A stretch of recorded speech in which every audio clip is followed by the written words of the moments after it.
When you born in 93? I was born in 91. Oh, damn. Old ass.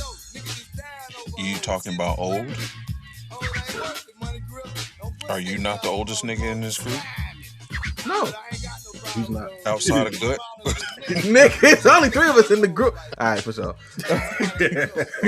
nigga playing the odds crazy right now. Whatever, bro. Jesus. Oh, shit. Oh, shit. Oh, man. Here you go. You want to crack already for all these people, OJ? All these people. Yeah. No, the whole audience we have. Yeah, indeed. Yeah. Jeez. Anyway. All 3 of us counting ourselves. Man. All right. Crazy how that goes. Bananas. You said this is bananas? Okay, this is bananas. Bananas. Yes. Wow. I can't believe y'all just sat and did that. You don't like Gwen Stefani? Man, I had the biggest crush on Gwen Stefani around there. Okay. Yeah, she not for the culture. Well, whatever. But when I was in high school, the Underneath It All video, I'm like, bro, that's gonna be my girl one day. Oh, I felt like that about Fergie. I never felt like that about Fergie. Yeah, Fergie and Hilary Duff. I mean, she's not in a music. Hilary Duff over. Oh no, Hilary Duff still low key crush. Yeah. Like still, I know she married with kids. I'm like, yeah, but like if you need a time, you need. And Fergie pissed on herself on stage. I don't want to know all that. That's R. Kelly stuff. I ain't trying to go that far. No, she pissed on herself, but she was on stage. I don't want to. Did Hilary Duff piss on herself on stage? Yeah, I believe so. No, she did. No, she did. She did. No, she didn't. Hilary Duff? No, she did. I don't. She's just awkward white, and that's cool. We can. You know, we can knock that out. Shout out to Christina Aguilera. Had a crush on her too. Oh yeah, dirty video. Dirty video. That'll do it. What's for sure. Lady Marmalade video? Yeah. Yeah. There you go. Rouge. Yeah, that man had me looking at everybody a little different. Yeah. Even Missy. No. Now she's at home doing 9 to 5. I don't know about all that. Oh wow. Yeah. No disrespect to Missy, but I mean, oh wow, bro. You said it had us all looking differently at them in the video, so I was agreeing. I said he said. Sorry. Everybody different. That's it. Oh, misheard you. Yeah, all 3 of us. Yeah, miss here on Missy. Okay. Right. Crazy misdirection there about when I'm talking about people's misdemeanor. Pissy Missy, it's okay. Whoa. No. What? No. Only one who pissed on himself on stage is Fergie. It's Fergie. Sorry, you're talking about pissing on people, and I thought about R. Kelly and Missy Pissy just came together. I don't know. No. Shout out R. Kelly. No, that is not. No, nigga, no. Like no, this nigga don't let the ill is don't black. Let the okay. Don't let the intrusive thoughts win every time. I will. I'm working on that. That is my goal for 2026. I feel it. Damn, nigga, shit, man. Shout out to Stillman College. Homecoming was bomb. Shout out to Stillman. I'm still recovering, man. 150 years deep. Get your standing on, nigga. I think Fabian really likes that drop, bro. Yo, Gus get really good with these drops on time. Hey, man, listen. Yeah. One day he gonna break like the 4th wall, and we gonna be out getting some wings, and then suddenly a drop gonna happen. We are gonna be in trouble. Boy, y'all gonna be in trouble. I know he just said that, but boy, it's gonna be a wrap. If you let me get more than like 5 sounds on here at a time, it's gonna be a wrap. See, that's you gonna be like DJ Drama Trouble, or you gonna be like shit, who can I say other than DJ Drama? He's thinking about the other artist named Trouble. Probably. No, I used to get Trouble and Problem mixed up all the time. I mean, they both need solutions. They both need solutions. What? I fuck with Jason Martin though. His shit is awesome. Me too. I like Trouble too. I can't really think of any Trouble songs. I just remember him rapping on the Chopper Lupe joint. Oh yeah, he was on there. He was on there. Yeah. You think about the same Trouble? Psychodrama doing, man. Psychodrama? Yeah, what Buck doing from Psychodrama? That's what are you up to? Really rare. Yeah, I don't know. Speaking of random ass Chicago groups, It was this group called Snipers that was out in the 90s, and I ran into them at the bar one night in Tuscaloosa. I ever tell y'all that? No. Also, don't know who they are. And I know a lot of underground Chicago artists. Who is Snipers? So this is how I know who they are. The Twister album, Adrenaline Rush, the first one. Yeah. Yeah. All right. So the intro is like niggas at a club or niggas outside, and you can hear like a song playing in the background. That song is by Snipers. Wow. I had to go through the fourth wall to get to the door. So I got to go back and find the Twister song with the Sniper song so I can figure out what it is. It's the intro. It's the intro. It's just the intro to Adrenaline. What album is this? Adrenaline Rush? Yeah. Adrenaline Rush. Unsolved mystery, you know what I'm saying? Like boy, he know. LJ know. I'm serious, yo. Like the Chicago niggas is hip hop. I damn near know more about the Chicago underground scene than Alabama. I'm not gonna hold you. My cousins did me right growing up. Not gonna hold you. Like doing that, yeah, nigga. Like for sure. Yeah. Rolling. So I'm sitting at the bar and dude walks up. He was like, "Hey man, we Chicago, we got these tapes or whatever, man, and they don't want us to sell them or whatever." I'm like, "Oh shit, man, I'll get one for you." I had cash in my pocket. Get shit. As usual.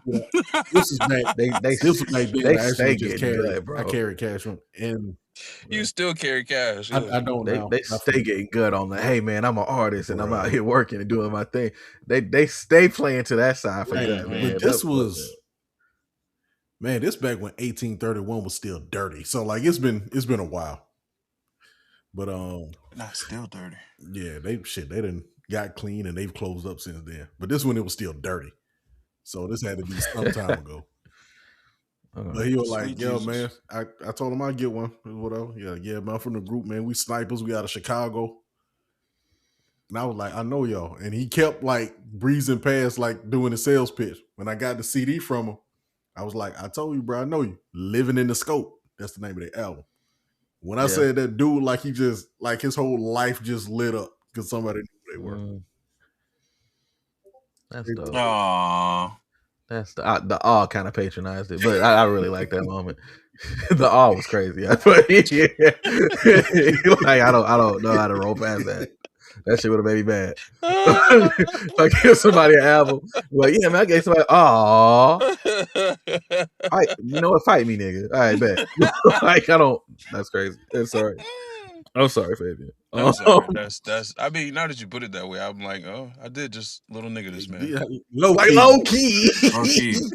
key. Not intentionally, which is why it's so funny. But yeah.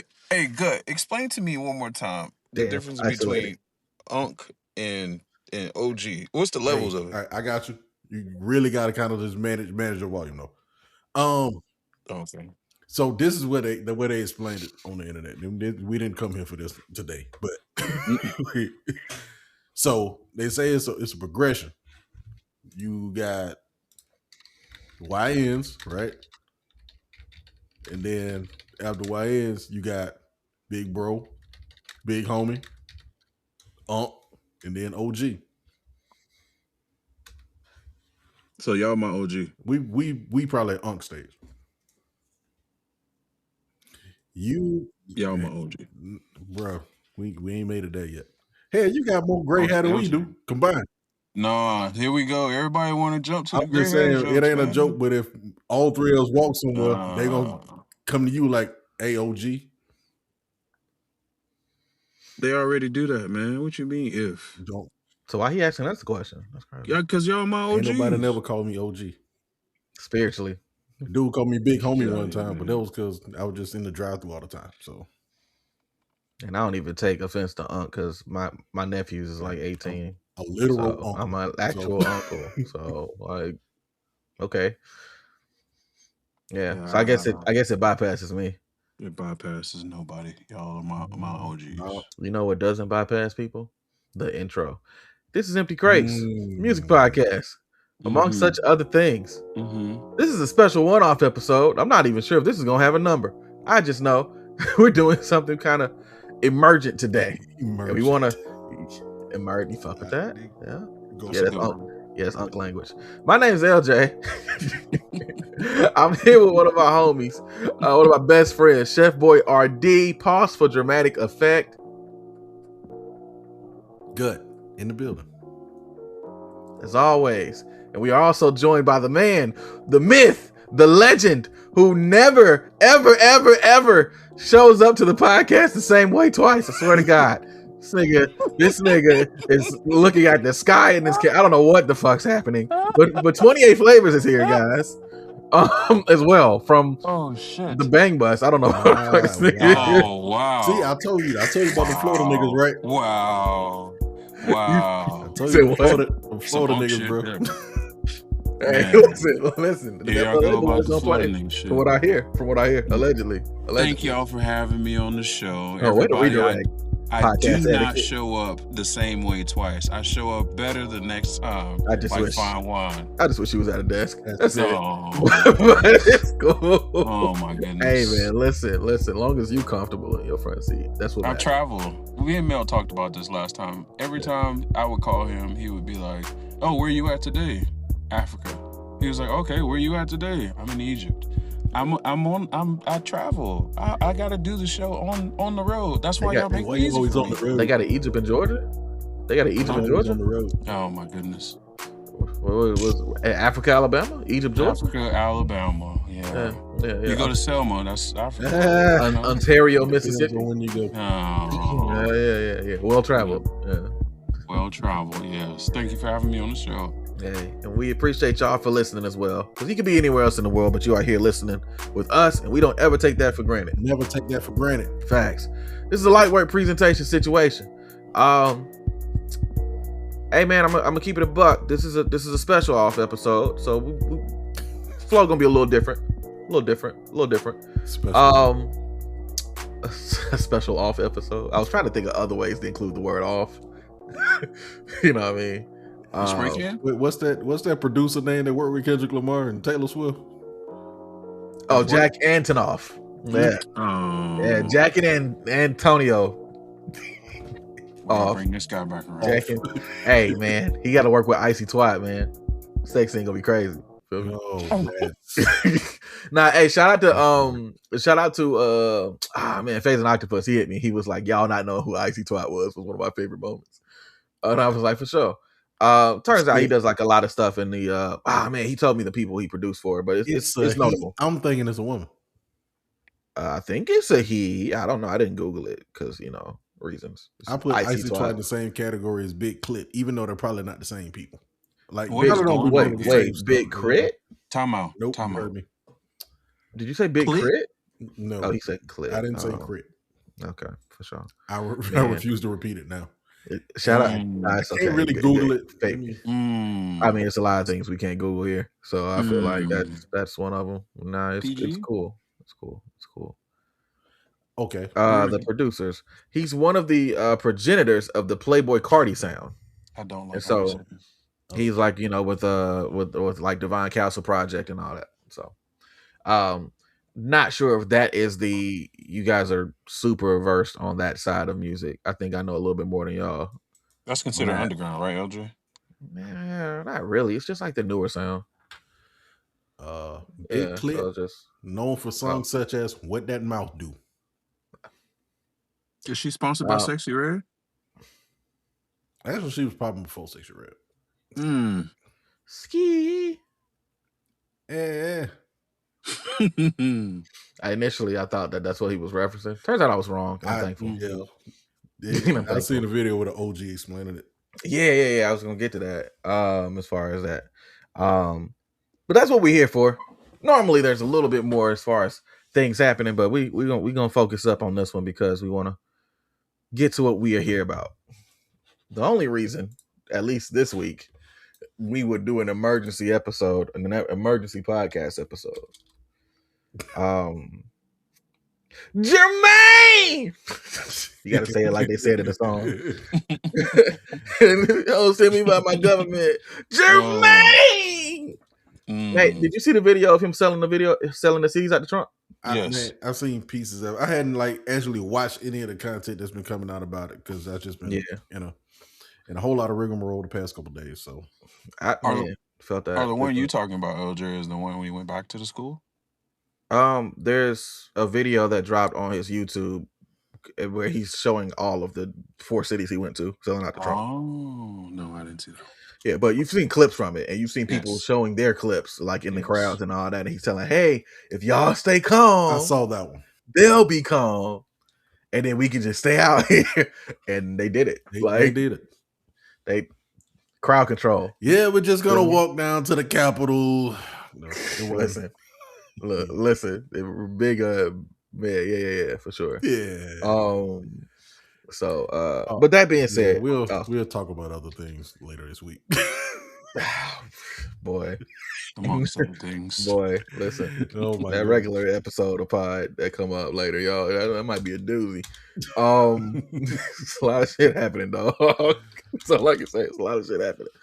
But that being said, we are here to talk about J. Cole's double disc supposed retirement album. Supposed. I want to put an asterisk on that, though. I want to ask a question already to start with. Yeah. Did he say he was retiring? That was my question. There's a couple of things that he wrote that went on his IG, and it was like one longer note talking about the concepts of both albums. And what he said, well, people are holding him to his words from before and tying it to this. And so that's what they're thinking. Hold on, let me finish. Just for context. So who said that? For context, niggas hollering. He said, "Oh, nigga, damn, let me finish." So like, shit. This nigga got to be stopped. Look, y'all got to take this before he was. I think it's great. You should keep it. But I think before he was saying "Fall Off" was going to be his last album, and then he said something very interesting on the write-up before the album released. He said something to the effect with recording all of this, with all of this intending to be my final project. I don't think it's the last project. Westside Gunn is dropping his final album again. Oh, I don't care about Westside Gunn. Retire every 7 months. I don't count. I'm gonna be honest. I can't think of a time where a rapper retired and actually retired. Scarface. And stayed retired. Scarface is the only example I have. He's the only one. And that's yet to be seen. Yeah, I mean, hey, it's still time. You know what I mean? Yeah. It's still time. No, he's been on some features lately. He has done features since he was retired. Yeah, he did. Well, both of the features that I know about, one was Freddie Gibbs, and he got mad at Gibbs until Gibbs said, "Hey, you said I could clear this," and he was like, "Oh yeah, I did say that. My fault." Mm-hmm. I don't know the other features. He did 2 Ice Cube features. Yeah. So, anywho, but he did a Crit feature. Yeah, in that recent. Did he do a Crit feature on the last album? I believe so. I didn't hear it, so I don't know. Digital Roses? Hell no. We way past that. He was not on that bitch. Or the one before that? No, the one that just came out. You know how many years it was ago? Scarface just quote unquote retired in like the past year. Oh well, I'm late. Don't Scarface? Yeah. Oh, that's not true. Well, this has been a year, maybe 2, right? No, Deeply Rooted. He's been saying that was his last one. Oh shit. Yeah, it's been a while, dog. He's popped up a little bit. I guess that would we would have to define what retired means. Like, does that mean you're not making no more albums? Right. You're not rapping no more? Right. Yeah. That's what Merce just too, retired, but he said he's retired from making projects. He said he'll still do shows, but he's not putting out new music, new projects. Okay. He said if one of his homeboys' kids asks him to rap, he's not gonna tell them no. But if your homeboy's kids is like 25 and you're trying to get the popping, no, figure that shit out, bro. Mm-hmm. Weird qualifications there, but I mean, he's got it settled in his mind, so sure. That. The conditions is there. Bro, if you get like, hey man, can you rap? He said, quote, like, can Uncle Merce rap on my project? Yeah, I'll do that for them. But if the kids is like our age, bro, like, nah, nigga. You like, get it out the mud, little nigga. Figure that shit out, man. Even turn that R to a D and get it out of there, man. Muds. Get it out the muds. Get it out the muds. I had to clarify that because that could have went a completely different way for that joke. Yeah. And I got it though. But that being said, I guess shit. Let's get to it, because this one is more so of a quote unquote review. Unk status. Yeah. What is that? I do have the blurb in front of me if you would like me to proceed. Man, but it seems to have fallen off my screen. The fall off. J. Cole. I figured a little lob would do. No, I see. Okay, I got it now. I could just link it to you. I got it.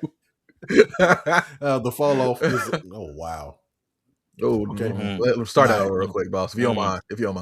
The fall off is the 7th and final studio album by American rapper J. Cole. Perfect. There you go. I'll start adding the Wii music now. Okay. There you go. It was released on Dreamville and Interscope Records as his only double album on February 6, 2026. 2626. 26! Cole produced the album along with fellow executive producers Eve, T-Minus, and his team at Dreamville. Apparently the team at Dreamville is just him and Eve, but whatever. Omen. Shout out to Omen. Oh yeah, Omen. Yeah, I'm about to say Omen. He was on it too. Yeah. Other producers include The Alchemist, Beat Butcher, Boy Wonder, F&Z, among others. It features guest appearances from Burna Boy, Erykah Badu, Future, Moray, Petey Pablo, PJ, and Tim. So being his longest project, The Fall Off serves as a follow-up to Cole's 6th album, All Season, alongside his mixtape, Might Delete Later. Cole began teasing The Fall Off in 2018 with the last track on KOD. 2020, he mentioned more about the goals for The Fall Offs, yada, yada, yada. This thing is 101 minutes long. How many tracks? 24? 24 tracks. Like Cole? Yeah, because I remember seeing a lot of folks, myself included, I actually thought about it, but I ain't wanted to. Yeah, he 13, 26. Yeah. I mean, but nah, I'm glad it's right where it's at. It's where it needs to be. It's where it needs to be. So 12 and 12, yep. 24 tracks, 101 minutes. It's been getting favorable reviews. Robin Murray for Clash wrote that the record depicts a soul in love with the art. Excuse me, I said that crazy. Depicts a soul in love with the art and culture of hip hop, and that it propels him and supports him, a place of solace, but also of banishment, stating that the album feels like his masterpiece, classic right off the bat. I don't know this Murray character. Kiana Fitzgerald from Consequence wrote that the strongest parts of the album. Oh, I know Kiana. Shout out to Kiana. Shout out to her. Shout out to Kiana. Yeah, I know her. Well, wait, hold on. What'd she say though? Ball game, Kiana. Kiana Fitzgerald from Consequence wrote that the strongest parts of the album are when Cole is rapping his ass off over dynamic beats. However, Cole isn't reacting to the heat of the challenge anymore, and that he's comfortable, potentially complacent. Concluding her review, Fitzgerald wrote that while Diss 1 is all heart-driven bravado, Diss 2 settles into Cole's interpretation of love. I don't really disagree with that all that much, but I'm on the fence. I don't know. Old Dog in the Villas is also on Diss too, so I can't say the whole Diss settling. Yeah. You know what I'm saying? No, but is that what that's the transition though into the love and emotion? If part of a project reflects love, like the whole disc. Yeah. The word is passion. I feel like the word people are looking for in this description is passion. This whole project's passionate. Like it's like, you know, a lot of people mistake energy for passion, and it's like that's not also the case either, because he's got running fucking drum and bass where he's just rapping calm as hell, but Swiss cheesing the beat up. Like passionate though. You know what I mean? Okay, I'm getting early. Speaking of switching the beat up, D-Gut, how do you feel? We know you hate switching beats. I don't hate switching beats. They just got to make sense. You said they got to make sense. Yeah. Oh, unless you're pushing the narrative right now, Fabian. Then I'm pushing the narrative right now. That's yeah. So that time you said you hate beats. Nigga. Yeah. Thank you, LJ. Thank you for jumping in. Whole beats. You know who else is on here as well? Beat Butcher, who came out and said he didn't like before. That's I'm pretty sure you said that. And we pushing narratives. Let's get it. What you talking about? My notes is finally rolling out. Here we go. Yeah, you fucking talking about. You don't say you didn't like Beat Butcher. I mean, also said I like Alchemist better with drums. So you did say that. Okay, so you did say that. Still like him better with drums. Yeah, me too. Like I was gonna ask you how you feel about his outings here. I guess we can go like in order and talk about like this one and then this two and kind of go from that, right? Perfect. All right, so let me close this door up because mom's just gone. All right, bet. So starting off with disc one, it comes in with okay, question. Did you do the thing that you said you was gonna do? Okay, me too. Yeah, hold on, time out. What was the thing? I didn't get this memo. Man, that's crazy. I was about to explain it. Then you jumped in. Oh, sorry. Go ahead. So, like, what if Jesus, man? I tell you, folks get in their car and just get impatient all of a sudden. You know? He said, you know, why you double down on it? Don't do that. Well, you know.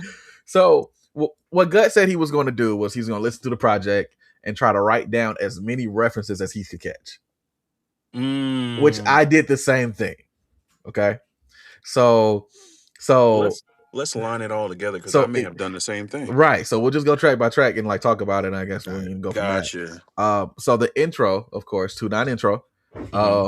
That was a quick little 57-second joint that kind of just shows the underside of Carolina. But the sample, we got it. No, nigga, look, you can't come on this Alabama podcast saying a little wild shit, man. Like, that's so Project Pat. It's James Taylor, bro. That's who it is. I was thinking Mr. Biggs. That's the next track. All right, my bad. Yeah, I'm sorry. My so I was saying the intro. Nah, too late. You here, man? Everybody heard it. So the intro basically, where it starts, has the James Taylor situation, right? It's the song is called "Carolina on My Mind," right? Mm-hmm. So, and then of course the gunshots go off, and then the first thing you hear is the Mr. Big reference. This is gonna be a narrative throughout the thing. I forgot which one of them. I'm sure we got a mutual Facebook friend. I don't know if you've seen this, but they were talking about how just all of Cole's stories are like gunshot. The feel is hard. Gunshots. It was like that. I wrote that down. That's crazy. I forgot. It's like, hey man, I think he does Cole does a great job of illustrating that it's not all sweet in the Ville. You feel me? So 2-6 comes in, and it's cool too because like there's a theme this whole project where whatever's interpolated or whatever's like sampled or whatever's he's taking inspiration from, they got writing credit. I noticed that when I was looking at this too. I was nice. So like so like Donald Pears, aka the last Mr. Big, got a writing credit for 2-6. Later on, this happens too with T.I. because of an interpolation old boy did on this happens Old Dog. A lot on this album. It happens a lot, but it's cool seeing it happen prominently on this because sometimes people try to like hide it and be like, well, I wasn't. People pay the homage, but then he's like, okay, I'm gonna pay homage, but I'm gonna cut you in on the writing, on the credit too. Right. Another one that I saw, and we'll get there later, is did you see what happened with Lonely at the Top? Lonely at the Top. Okay. All right. Hip hop check. Here we go. Because I recognize this and I was like, I wonder if this was intentional. Because there's a lot of moments in this project where I'm like, it wasn't intentional. So turns out Lonely at the Top sampled the intro from Benny the Butcher's Tana Talk 3. Yes. Right. And Benny posted and said like he sampled the intro and then he played it early for me to approve it. And then he gave me publishing on the song. Like a fire emoji. Yeah, just like he said fire, that, like just and Conway reposted it with the fire emoji. Yeah. Well, to be fair, I saw the post on Benny's Facebook page because it ran. I don't even follow him on Facebook. It just popped up. And I was like, that's weird, but sure.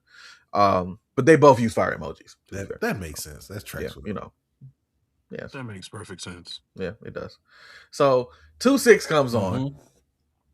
How do produced by T- Allman.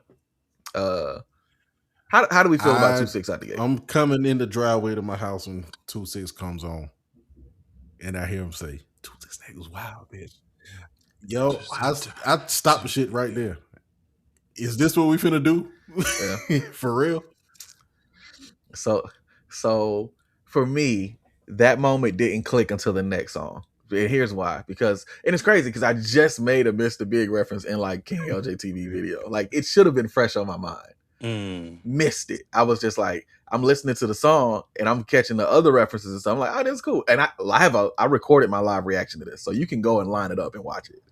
And so in my head, when he gets to the hey, I had no idea of the lore. I'm like, man, this kind of sound like the Sexy Red call. I don't know. That's what I thought was going Right, I did too. It turns out it was not. There's a video. I forget the man's name. We're gonna call him OG, but it's an old head though. We can call him OG out of respect. I don't know his name, but he was explaining. I have it. I have it close. If you, go. Oh, bet. Do it. Yeah, either go. If you got the clip. So when the lady say, "Oh, your number is 26," I said, "Baby, what's 26?" She said, "26 is Fayetteville." So I went back to the yard and I said, "From now on, 26 means Fayetteville, and when we go that means a bitch in trouble. That means we supposed to come together." So east side, north side, west side, south side of Fayetteville, North Carolina, up on the 26 is one. Don't get it twisted. I started that shit many, many years ago. I'm not a man. I'm a movement. T-Lock, Vietnam. T-Lock. Yeah, there you go. Name's the OG name T-Lock for sure. Did he say Vietnam? He said they was calling it Vietnam, and then he started the 2-6 movement. Yep, and it's recorded, and it doesn't seem like a lot of people are clapping against that. And when somebody say "eh," that mean a bitch in trouble. Bitch in trouble. All right, bet. Cool. So for me, being from the outside, all I can do is go off of what you got going on, bro. How so about if OG said somebody in the comment talking about a bitch in trouble? That just means you getting somebody's attention. If a bitch in trouble, you want to get somebody's attention, right? Hey, regardless, I'm gonna listen to what the OG said versus what somebody else in the comments who had ample opportunity to speak up about this chose not to do. Yeah, I'm gonna go with the one that Cole sampled for this one, if you don't mind. You know what I mean? Like respect though. Peace. Non-violent. But initially, non-violent though. How? What do you mean non-violent? If they go somebody forget their ass whooped, the whole block finna get cleared up. Well, maybe. So 2-6. Initially, like I was listening to it, and you know what's funny? It grew on me. It wasn't like at the gate. It wasn't like the immediate like, oh, okay, this might go crazy. It was just like, all right, this is cool. Where we going with it? Like, yeah, that's kind of where I got with it too, because he came in with that Mr. Big hard. Yeah. But then I was expecting the beat drop to be something along the line of Trial Time, but it wasn't, which is fine. So it didn't hit what I thought it was going to hit. Yeah, but it was carrying its own thing. So yeah. And overall, unlike now I like the song like a lot with the flow of the album. But like I'm talking, my first impression of it, I was like, this is cool. Let's see where it go. And so it went from 2-6 to Safety. Right. Safety felt good out the gate. Mm-hmm. What we got in there? What was that? The UNIT? Did you hear the UNIT Y horns? Am I tripping? I think, I heard it. I heard that on original play. Yeah, I heard it.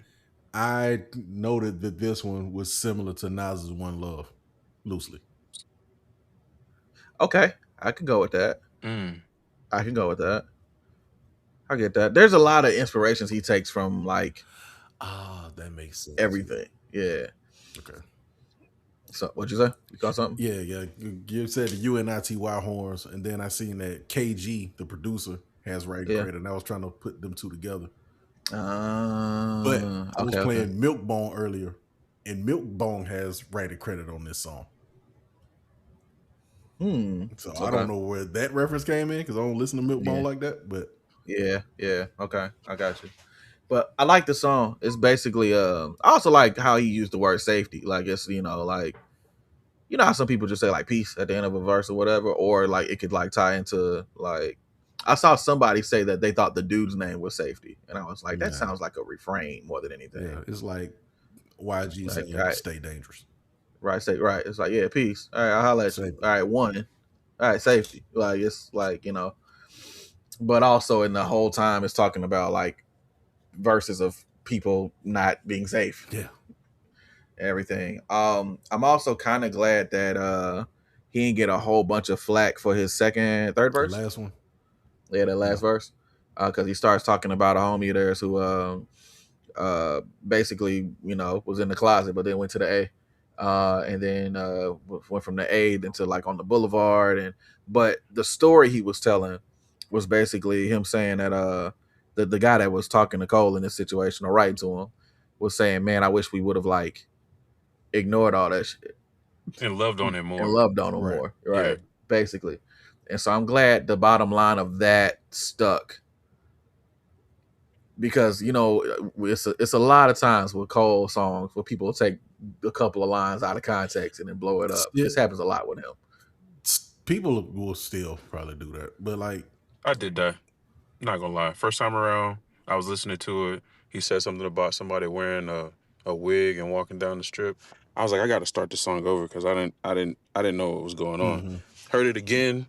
I was like, wow, they really acknowledged the fact that instead of judging their friend for what he looked like, why not love on him for who he is? Right. And that stood out to me a lot. Like, really, we loved you this whole time, bro. Yeah.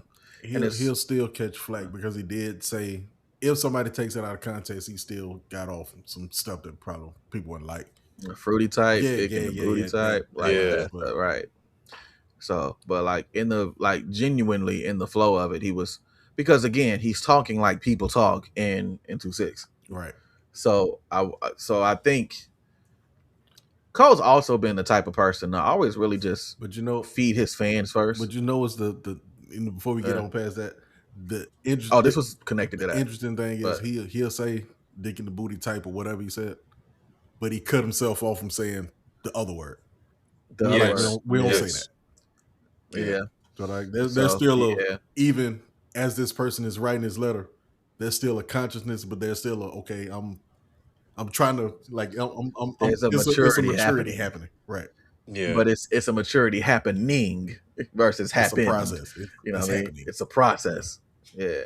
So it's cool like seeing that. Well, we could have legit named this podcast The Process, low key, but I just thought but I don't know why I didn't think about that. Empty crates. But anyway. But just seeing that process and seeing how it came out, I think it's a really dope song. I think it's a really beautiful song. And Cole's also doing this thing where he's for the story related songs, he's simplifying his rhymes. Yes. Versus when he's rapping, when he's not doing that at all. Just catching pockets and going crazy. Just kidding. And for a lot of people, it's coming off as like, I've seen a couple of folks say, well, it just feels like, he was kind of milling it in on certain songs. I'm like, no. You feed what he's doing. He's feeding his fan base. Right. He has a way that he goes about things. I don't think that if you're able to illustrate a full story talking like this, then I'm not gonna fall to if you could have used an unequivocal rhyme scheme of okay, cool, whatever, that's fine for you. Getting on the lyrical, miracle, spiritual shit, like you can be dope and not necessarily be quote unquote that complex. Right. We came here for the rhymes anyway, so the scheme and the pattern is a plus to me. I feel as though. Right, and I think with especially the bag that Cole's in on this album. On a lot of the songs in this album, he's really telling the story and painting a picture, and I think he's trying to make sure it's not clouded by just big words for no reason. Yeah, because again, student of the game. That's the big thing I want to say. That I know it's something I forgot to say.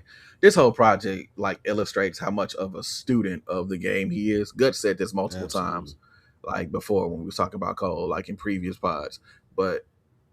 It rolls out in so many different areas as far as from like the references to the nods to the interpolations to the sample choices. Like it all comes from like an era of studying music, like hip hop in general from its inception. Damn near. Yeah. Like it really like it's 90s stuff, it's 80s stuff, it's 2000 stuff. It's like it's an Easter egg movie basically. And it's like watching a Marvel movie. But and all the characters, and then they start introducing stuff from the comics, and you're like, "Whoa!" Yes. Like it's like one of the best things. It's like the more you know about the culture, the more you appreciate the effort that was put into the project.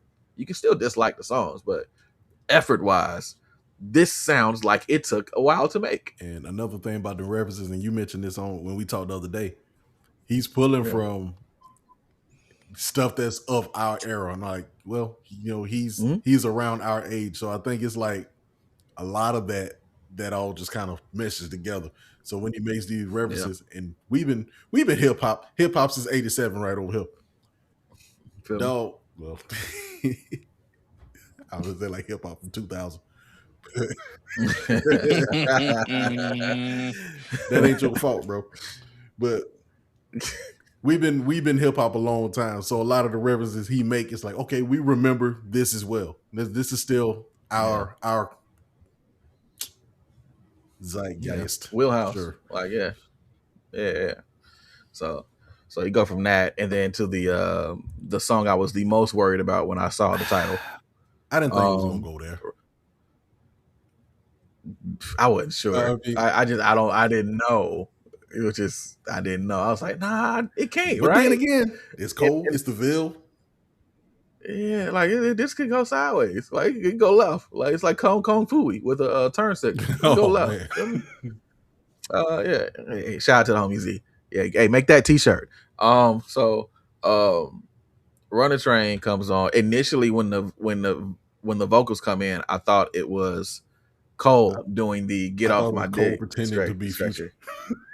Yeah, until the end. And again, this is live. You can check the live reaction for this, but like at the end where he went low tone, I was like, you can't really mimic that. That sounds like that nigga Future. I'll tell you something, man. You're not a fan of that hook. Of the hook? Well, I like the reference to Black Friday. Okay. Because he had a song like "You Know About My Pain" or whatever, like from the Black Friday freestyle. And so like it's cool seeing that being fleshed out for a hook. That was cool. I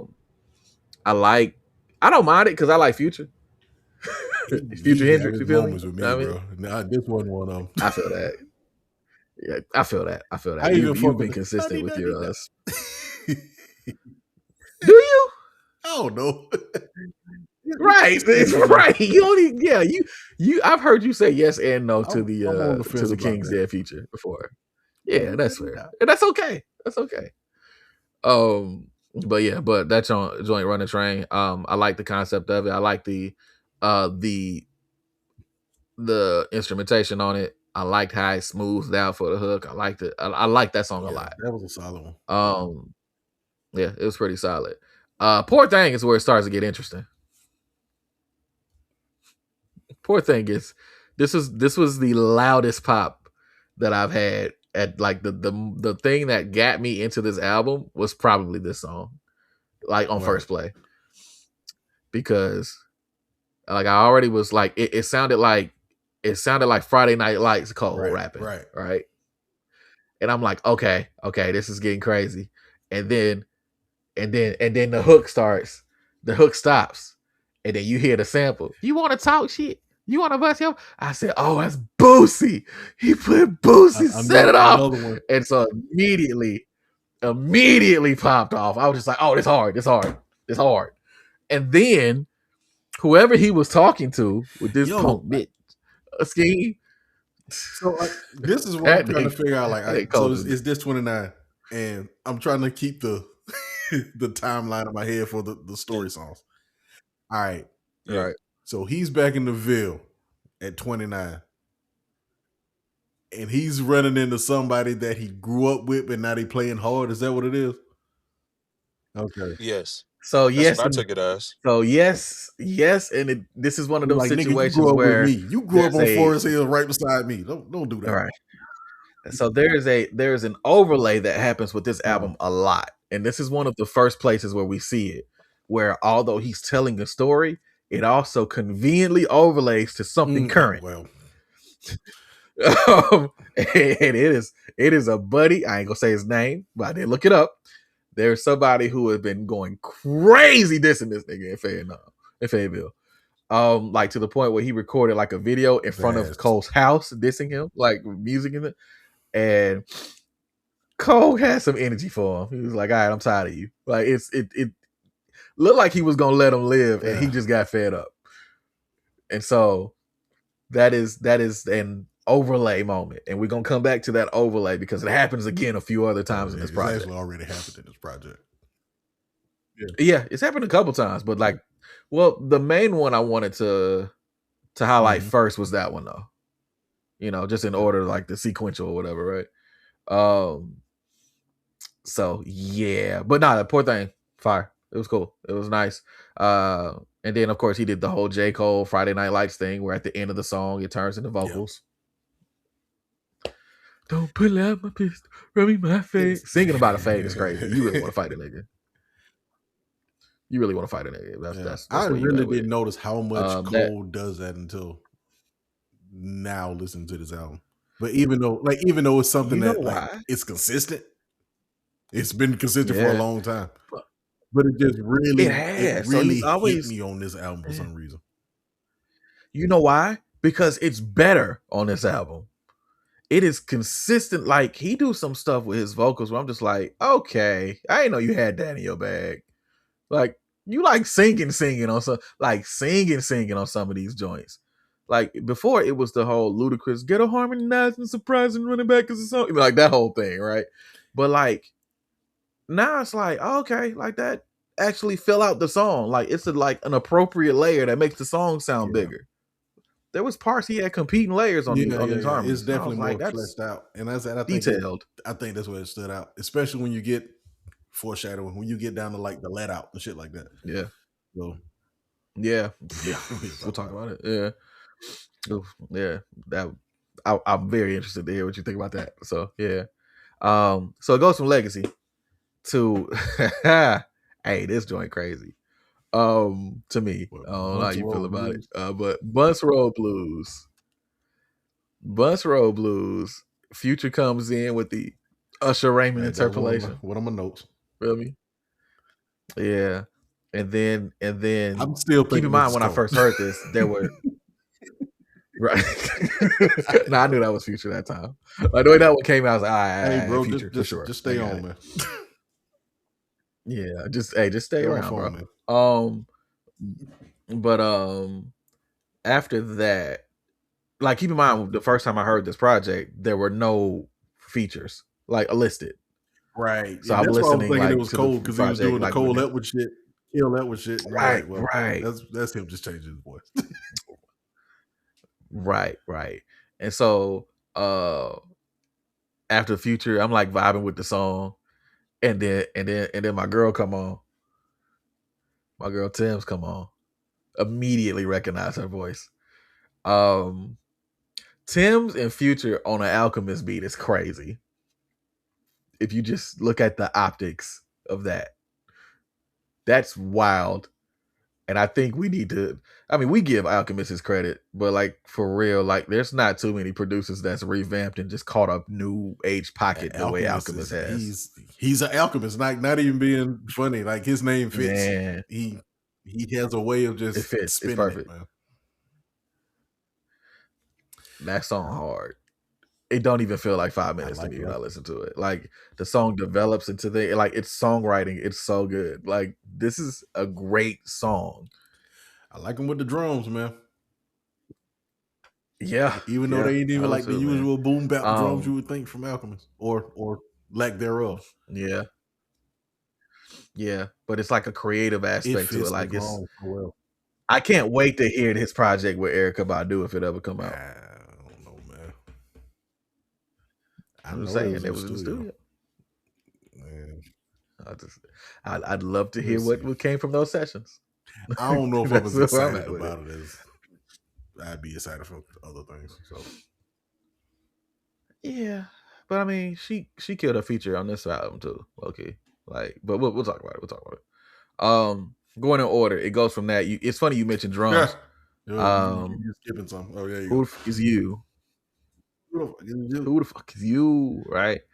So the first part of the song, right, I thought didn't come Before in. We get too far, you know what? Is now sending text messages instead of talking in the podcast. I don't know why. He said, "I like the fact that we got Hook Future, and it's good to see him come back after so many years of King's Dead on the Black Panther soundtrack with J. Rock and Kendrick." Okay. All right, for sure. You know what I did forget, and this is important for the the Who the Fuck Is You joint. Legacy, right?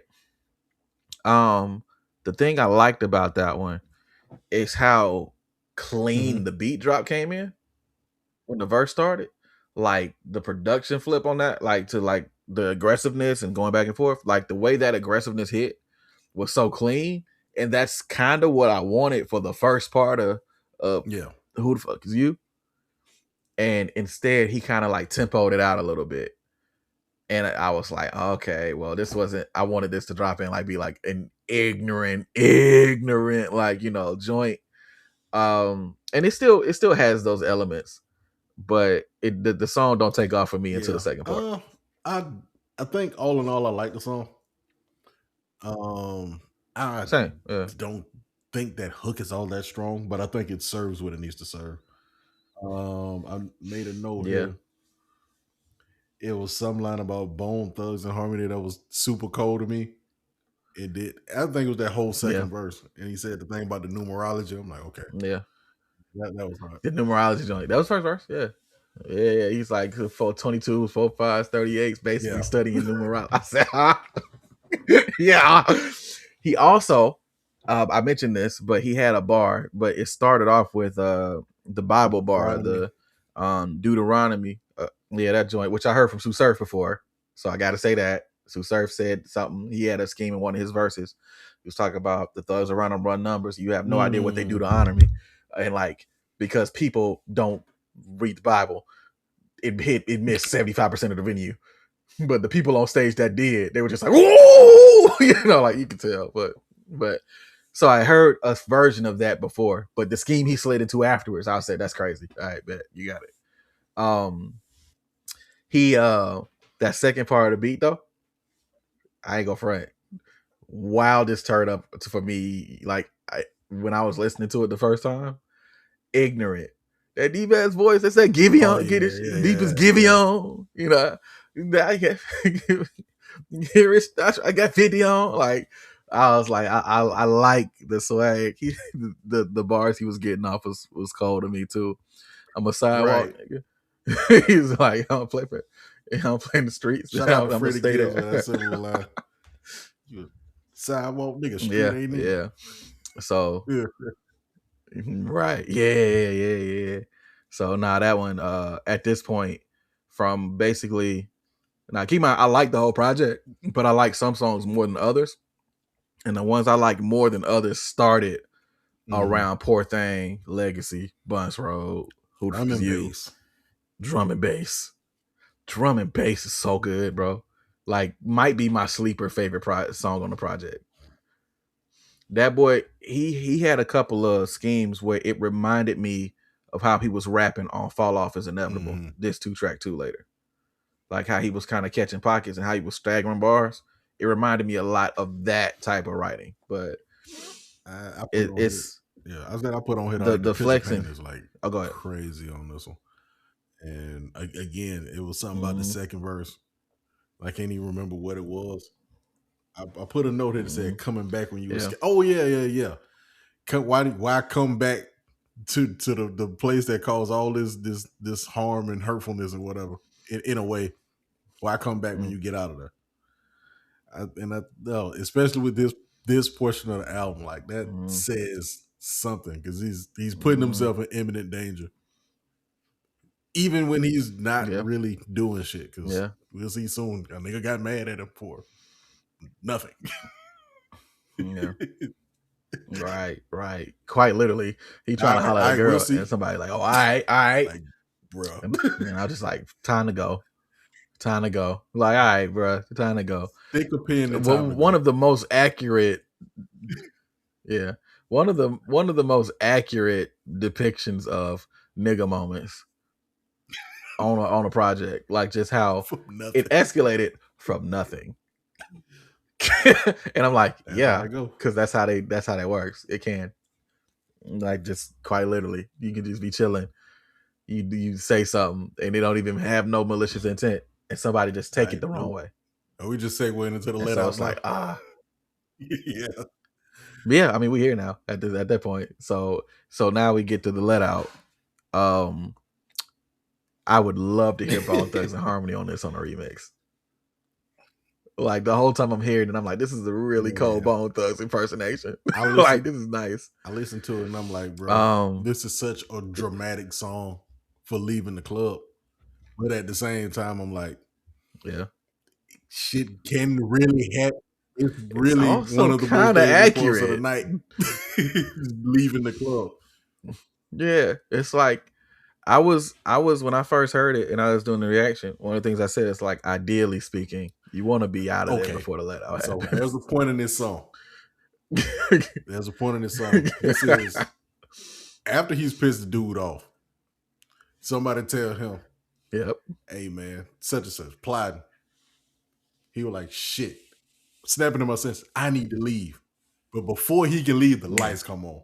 Yeah, because you don't, when you in the club like that, you don't know what time it is until, all right, now it's time to leave. Now he didn't miss his opportunity to leave before shit get crazy, and that's why the song is so dramatic. And I get it. Yeah. It's because it's like, but everything he said, I'm just like, oh, and then there's that moment. He didn't go this way, but there's that moment also because he was talking with old girl, right? And I've seen situations before where folks are talking about, well, you know, old girl is like helping to like line them up versus a situation where it's just, you know, it's just her just wanting to be with him or whatever. And thankfully, this doesn't seem like a lineup situation. It just seemed like a series of unfortunate events. Because he trying to get out of there, and old girl's like, "Hey, he like, what's up?" You know, and he's like, "Ah," you know, starts sounding like Donnie from what's that? Yeah, Wild Thornberry. It's like, you know what I mean? So, but nah, the let out also just the vocals on that again, crazy. I mentioned this to you before. I think I talked about it with the ASAP Rocky review, but I was saying how, in theory, I appreciate when people don't stay comfortable and they like swing for the fences creatively, right? Cole did this whole project. Like, there's a lot of songs where it was like, okay, I didn't think he would go that angle, and then I get to the middle to the end of the song, I'm like, I like it though. True, that's true, fair. that shit that cannot be ignored.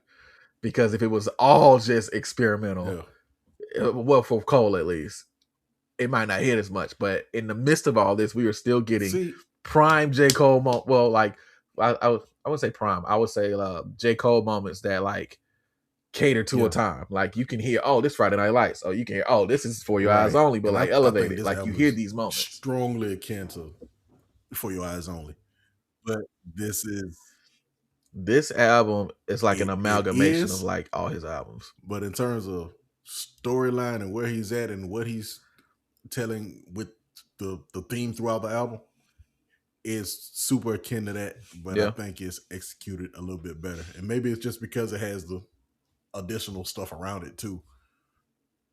But yeah, it puts me directly in the mind of that. Oh no, not in a bad way. Yeah, and not in a bad way. I know a lot of folks got issues with For Your Eyes Only, but for sure. Yeah, I get you. And like a lot of the albums that I've considered like my favorites from him, the elements were in this album like very well. Like you can, the best way I saw it is somebody said that this is cold, but he turned the 2K sliders up to 99 for like, and I was like, yeah, okay, like the sliders are up. For sure, like it's for a lot of the elements that he does. So,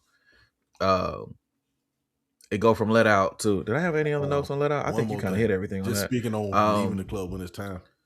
Yep. I got a homie that was around, and we would be in spots, and he had like a sixth sense for it. Like we could just be chilling. We can be the just got there. I done just got a bill. I don't know what he'd be the scene. He'd be like, "Let's go." And you just get up and leave. And you don't question. And then it'll be sometimes he'll say, "Get up, let's go." Yeah. If we drive back through 30 minutes later, there's police cars outside. Yeah. That was when I was in Birmingham. A lot of situations I kind of had that sixth sense. Like not all the time, but like 80% of the time. Like I'd be at a place with the ex or whatever, and then I just see something like, hey, let's go on, hey, go and get your food to go. We just got here. Yeah, I know. Just rock with me on this one. And then like kicking in. For real. And then 45 minutes later, we back at the house chilling, watching some anime or something. I get a notice on my phone like, oh, it was a shooting downtown. No shit. Yeah. Yeah. Well, hey, with great power comes great responsibility, man. I say that because he said the Spider-Man reference. So. Yeah, the let out. Had a couple of homies telling me they particular stories around that too, and it's all similar. It's like it's funny how we got the shared upbringing, no matter depending on what part of the culture you're from. I can't recall the lyric exactly, but it was in Chris Rock's "No Sex in the Champagne Room." He was like Capricorn. You're gonna die. He said something about metal detectors not being safe. Oh, there's no guns in the club. But what about all them niggas outside? They know you ain't got one.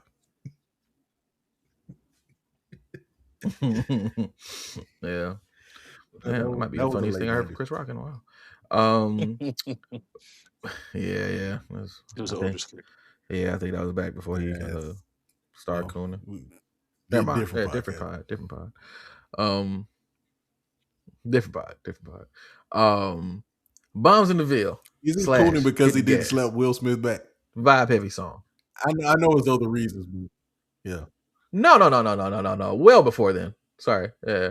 No, well before then. It just is overly catering to white people. And then like the way he chose to present himself afterwards was surrounded by whites, as opposed to just being like different what he it's different pod. But just the way he moved from that situation, after the situation, and a little bit leading up to that situation, I was looking at him sideways anyway. All right. And that's what I'll say about it. Yeah. So Bombs in the Ville / hit the gas. Hey. Flea market vibe heavy joint. Flea market. It's just like a mini mall. Hey, to the left. That's my joint, bro. I hate that dude trash. But like, yeah, that's my joint. He had a banger with that one. Hey, he got on Ellen DeGeneres with it, man. He was on there dancing about the flea market. And that flea market was not good. It wasn't. Yeah, I was there. I've been there a few times. It wasn't. But the cool thing about this joint, outside of the vibes that was on it and just the vocals and kind of carrying everything, imagine my surprise when all of a sudden I hear a very familiar drum break, from back from the first time. This is one I missed. Very familiar. Oh, what's your fantasy joint? Oh no, I didn't miss this one. I saw that. I heard that one. Yeah. What's your fantasy? Like when that kicks in. Yeah. Oh, for sure? Yeah. That was What's Your Fantasy. He even came in later doing the like high, like as like an homage to it. And I was like, he cooking right now. That boy is a student for real. He's a student. I'm just like, that was so good. So, and of course, you can check in the credits. You see that Christopher Bridges thing. So, yeah, there it is. That's Bangladesh. Yeah, Shauna. Hey, did you see that they're reunited? You said what? Yeah. So, what? Chandra Crawford? My fault. My fault. I said that was Shauna. My bad. That's so funny. But you see that they reunited recently, and they was doing like skits on YouTube and stuff. DTP. Oh shit. Chingy. Like Chingy there too, though. Chingy there? Yeah, you like after it was I-20, it was Infamous, it was Shauna, Luda, Chingy. DTP, it was the five I saw. The gang getting back together. I think that's fire. I ran up on a 4 Eyes project that's crazy, bro. Hey, no, he been going crazy recently. I told you this a few pods ago. I put one song on my playlist, bro. Like this nigga is. It was him and some other people, but he been blacking, bro. It was all. I got you. Yeah, link it to me for sure. Like I didn't know he had put all of it to like a focus. I didn't realize body work. Still doing all that. going crazy, Loki. Like just shout out, like genuinely still rapping. Like you know how we gave a shout out to Bubba Sparks recently? 4 Eyes. Yeah, he like double the output of Bubba Sparks right now. It's crazy. Get your standing on, nigga. Yeah.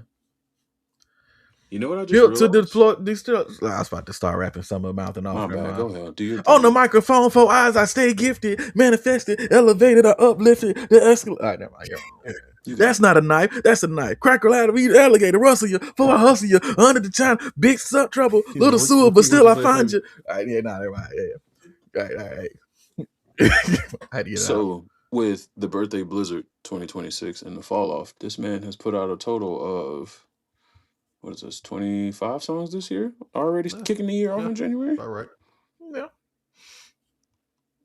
Yeah. And that's probably all we're going to get. Hey, man, when it comes to him putting out music, do what you got to do. Random shit here and there, he's done enough. He's done enough. Yeah, facts. And for the record, we didn't talk about this, but all 4 tracks he tagged up on that birthday. Yeah, I bought it, of course. And it's only $1 on his page right now. Yeah. My homie bought it, so I bought it. That mug say, pay what you want.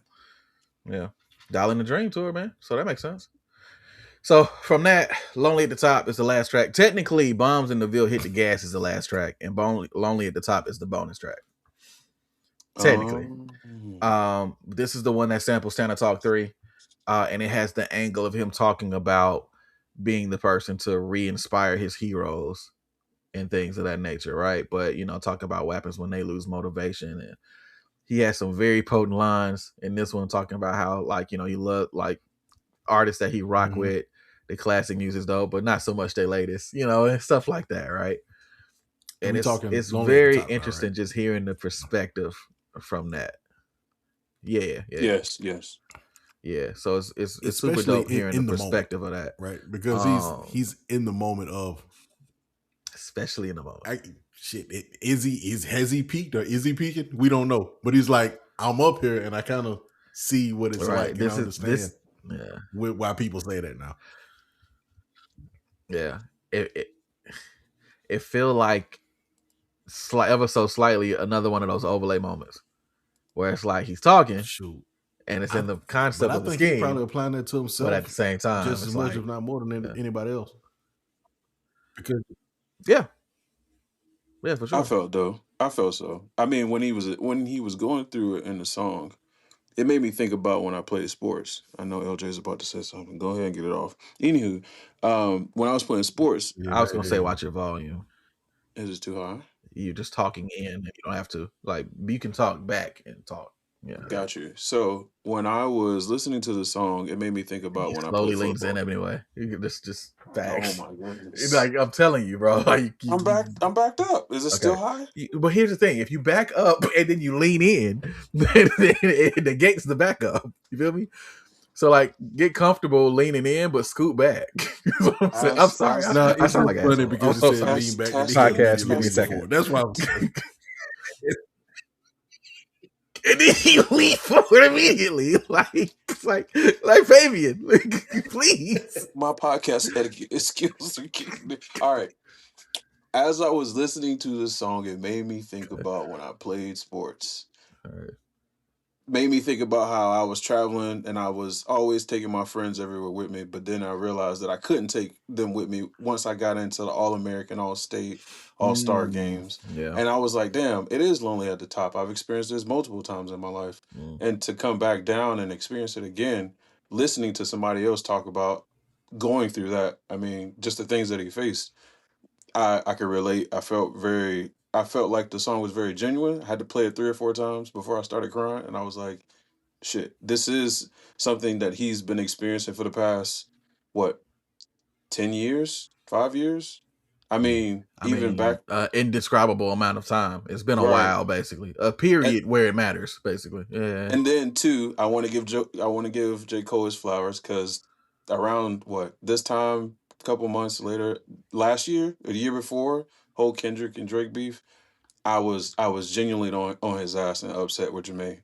But now I'm coming back around to say that I do apologize to Jermaine, and I do love the fact that he has taken this amount of time to give us the fall off and might delete later, simply because it shows the growth in which he has come, as well as us being unks now, how we've grown with him throughout all his multiple projects, his albums, and his just like things that he's been facing throughout life. So this one genuinely hit home And for I'm me. gonna say this too, bro. I honestly, All game.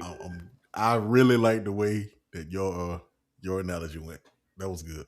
That was really good. That was a good one because I didn't know where it was gonna go, but yep. No, that was on point. Yeah, because sometimes he be saying some wild shit, but like that was good. Yeah, like that was so good. I wasn't even gonna comment on. I'd be like, all right, cool. Like I that seen was the look in your eyes, LJ. I knew you wanted to say something. No, it's just you just suddenly no. I just wanted him to back the fuck up off the microphone. To the mic. Right. That was that's all I want. I'm editing this. Like just that's all I cared about. The points were great though. Like sorry, just to I had to apologize to the more. Like, I'm so sorry. And it ain't a whole lot more, but it's countless other rappers are talking about it. But like nobody stays on top forever, for real. So even the people that we hold in such high regards and all that, they don't stay at the top. It's just not the way. It's not the way nature works. So what's it look like on the other side? Yeah.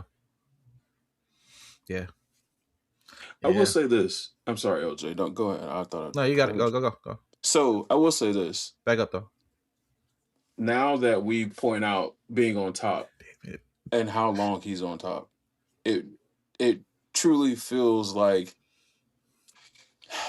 just him going through the whole Kendrick and Drake beef, right? It's like the two kings one king cut off another king's head to make space for somebody else to step in. I feel like by Cole stepping back from that whole thing, it genuinely put him in a position to where he was still able to thrive and come out on top in a very positive way. And that's another reason why I like this album as much as I do, because the fact that he didn't fall into the narrative of like, oh, I need to be in this rap beef, because that Drake is still trying to get himself together after what Kendrick has done. But the fact that Cole stepped back from his two friends, he had Future come on and do a song right after that, after Future and Metro Boomin made their album about what was going on, and he still had that mental fortitude to write the songs, put them out, and release the album, and still be on top. When I heard this, I had to play the song at least 5 or 6 times because of how much shit that I've been talking about Cole since everything has happened. But now, because he's made that song, it has people like me who's been talking shit because of what happened now in a sense of, I'm sorry, man, please still be my friend kind of thing. But I don't know Cole. Anywho, I'm still a fan. And I genuinely like the fact that time is of the essence. Time is, here for us, but we don't control time. So I genuinely am thankful that he always takes his time in his craftsmanship. By the way, J. Cole is an Aquarius. So to my fellow Aquarius brother, I appreciate you. Play music, yeah. Jesus. You want to play the music when I give my analogy? Bro, you had me up to Aquarius. I'm like, all right. Yeah, he was doing so well with this podcast. Everything says he was doing so well. All right, well, all right. No, it was cool. Yeah, it has. I will say this too. I think it shows a little bit of maturity in the aspect of being able to realize why somebody backed off. Like his whole competitive aspect, it was for competition, not for kill. Yeah. But we will get to though, because it ties into stuff later. So we'll get there. Check your phone, by the way. We'll make sure everything's cool as far as everything. So this flips into 3-9 intro.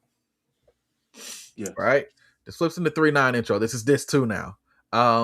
Starts off interesting, but then about halfway through it flips. Use the same sample as UGK and I forget. I don't know the original. I should know it, but the International Players Anthem used a different part of the same sample. Yes. Willie Hutch, thank you. William Hutchins. Appreciate you. Oh, you know what? I could have just looked at the writers, couldn't I? William Hutchins, yeah. But my dumb ass would have been like, William Hutchinson? Anyway. All right, bet. But yeah, so and then it flips, and again, this sounds like mixtape code to a degree. And one of the things that I've noticed about the project up until this point, but it's more defined on this song, is that he's never stopped saying he's not the best. This is true. And he shouldn't. Because when you're rapping like this, there's only maybe one or two people I can think of that can maybe with you. Maybe. You know, I can think of one. And that was kind of the thing people was pushing. Because it would have been nice to see that version of Cole versus I never want to see them niggas go against I get not that. even for the sport. Not even for the sport. I know. Not like that. Not like that. Like, yeah, it's like not like that. Like, I felt like it was getting to a point where Pride was about to get in, and it was going to turn into that. And I was like, well, as long as it stay on raps, then you know it's a way back from that. But Kendrick and Drake, I don't want to see them go at it like that. You mean Kendrick and Drake? Yeah, they did, and the odds were picked. So me neither. But yeah, and the quickest thing I can say about that is like 80% of the reason why it went the way it went is because Drake was talking to us. Say Drake. And Kendrick was talking to Drake. Hey, he looked that nigga in the face at the whole time. He was like, I don't care if these niggas hear me. I'm talking to you. It's at the Super Bowl. Oh my God. You know my heart, me being a Kendrick fan and enjoying the stomp out. Me like just for a second. Enjoying the stomp out because Drake is just, you know, because again, I'm a Drake fan. I'm a Kendrick fan. I'm a fan of early to mid Drake though, not like gangsta mafioso. So I'm trying to screw over everybody, Drake. So, right, I'm not October's big. Drake. Yeah, OVO Drake, not like Slime Drake. That makes sense, right? So in the middle of the stomp out, I'm watching the Super Bowl, and I'm like, you're not gonna like say it though, right? The way my heart dropped, I said, "Oh no, he lost." It's over with. Get tagged at the Super Bowl is crazy. Yeah, no more round twos. So that being said, though, 39 intro, it was another place that I heard him like be clever with how he was presenting himself as the best. He did it a couple times, and he's going to do it a few more times on this disc specifically. On 2-6. But I know earlier he did it on 2-6 to a degree.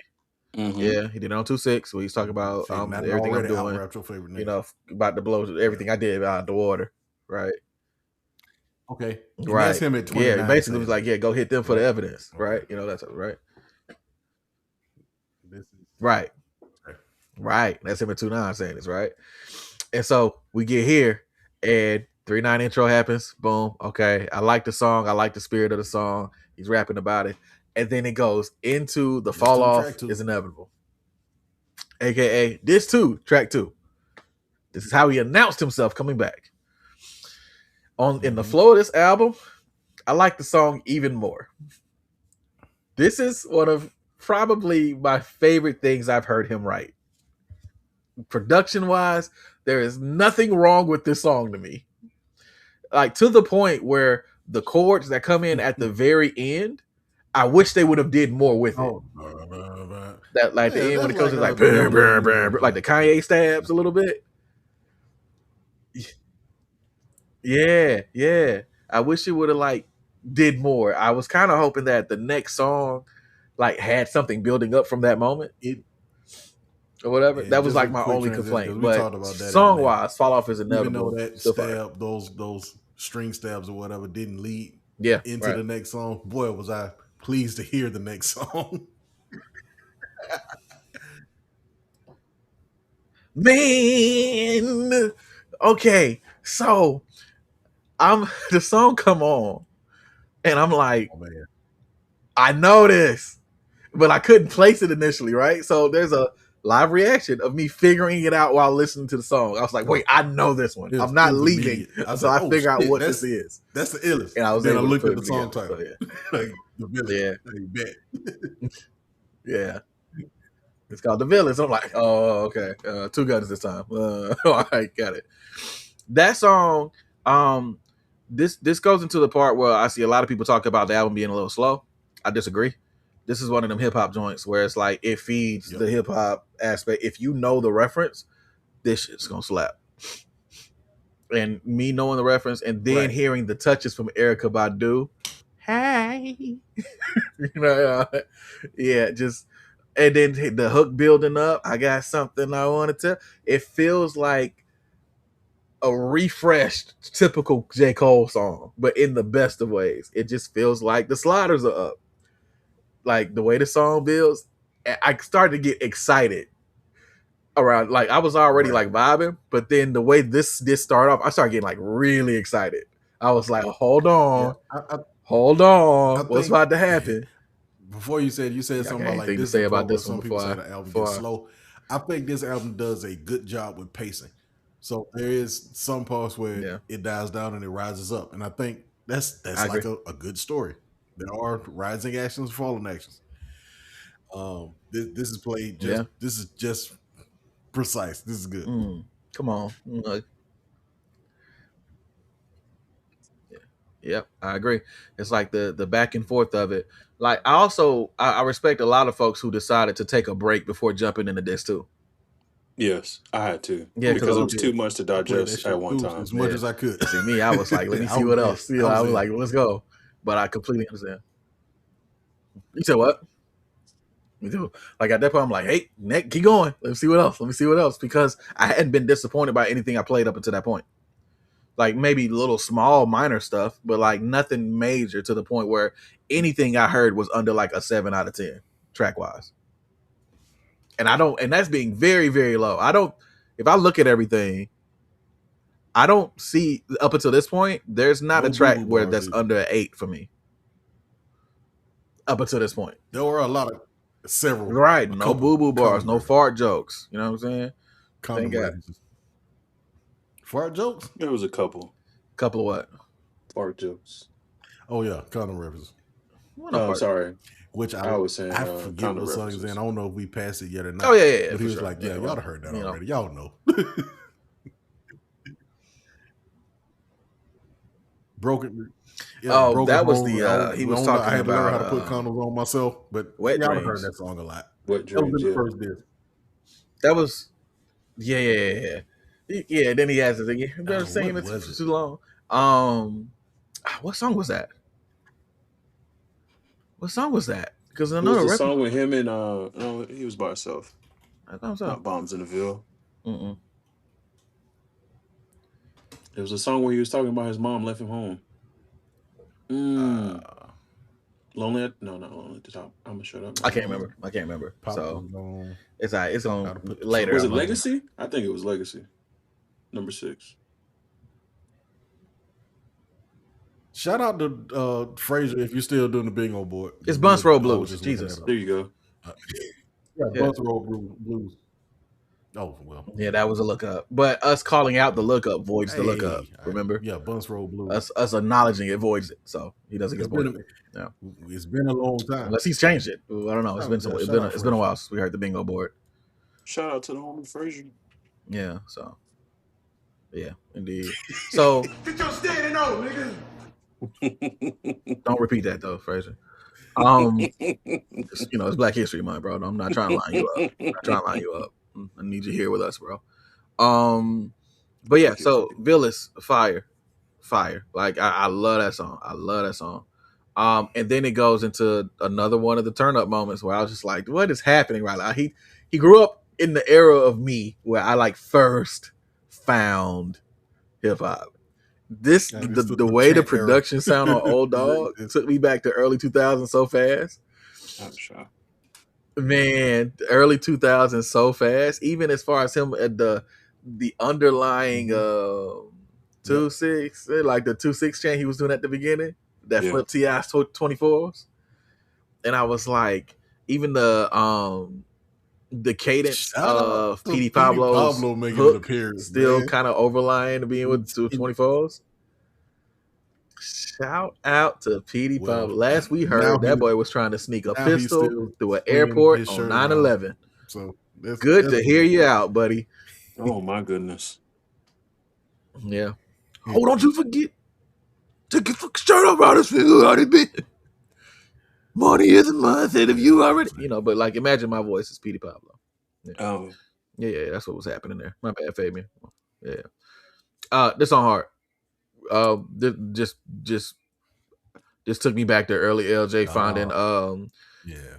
finding Killer Mike and T.I. and Bone Crusher on random remixes all over the place. They say ghetto vision. Like, you know what I mean? Like, this is some ghetto music, ghetto vision shit, man. Fuck these niggas. What? Yeah, no ghetto vision. It was a reference to I'm Serious. That's what I was saying. Damn, ghetto vision. That's a throwback. Yeah, I could tell because he was trying to deflect. Look at me trying to like deflect from my typo. But yeah, just hey, side note. Yeah. Did you know that there's issues with Bone Crushers? I Never found Scared. out some years ago. Okay, so I didn't know that until like recently. So did you know this, Fabian? Okay, bet.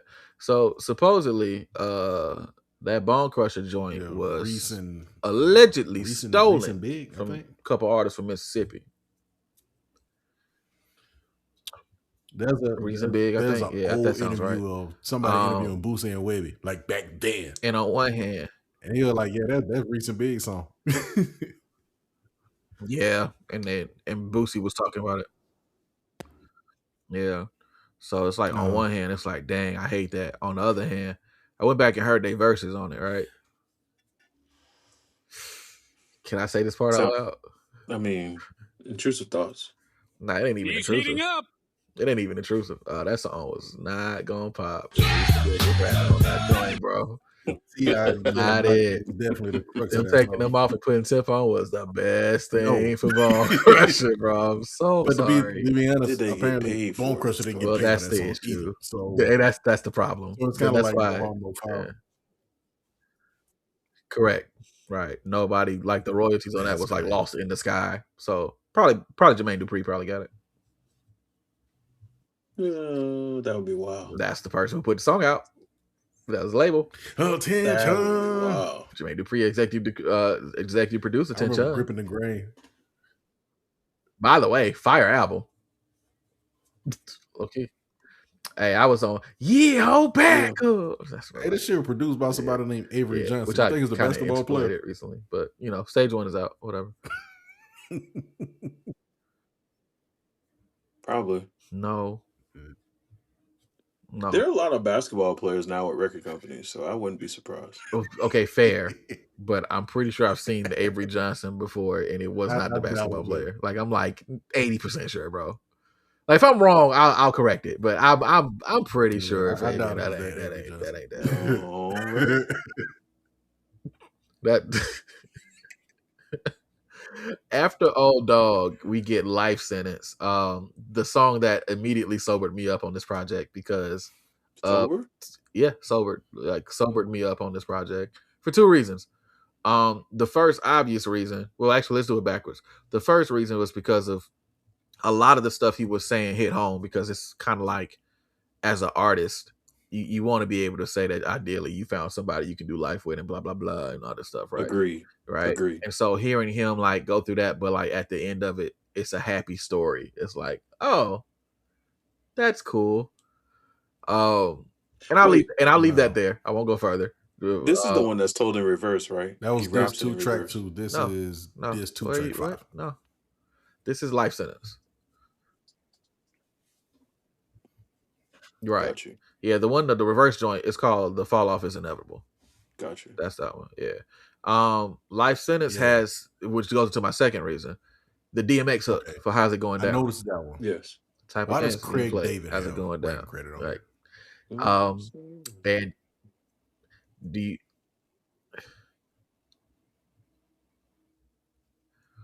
he does. Fact check.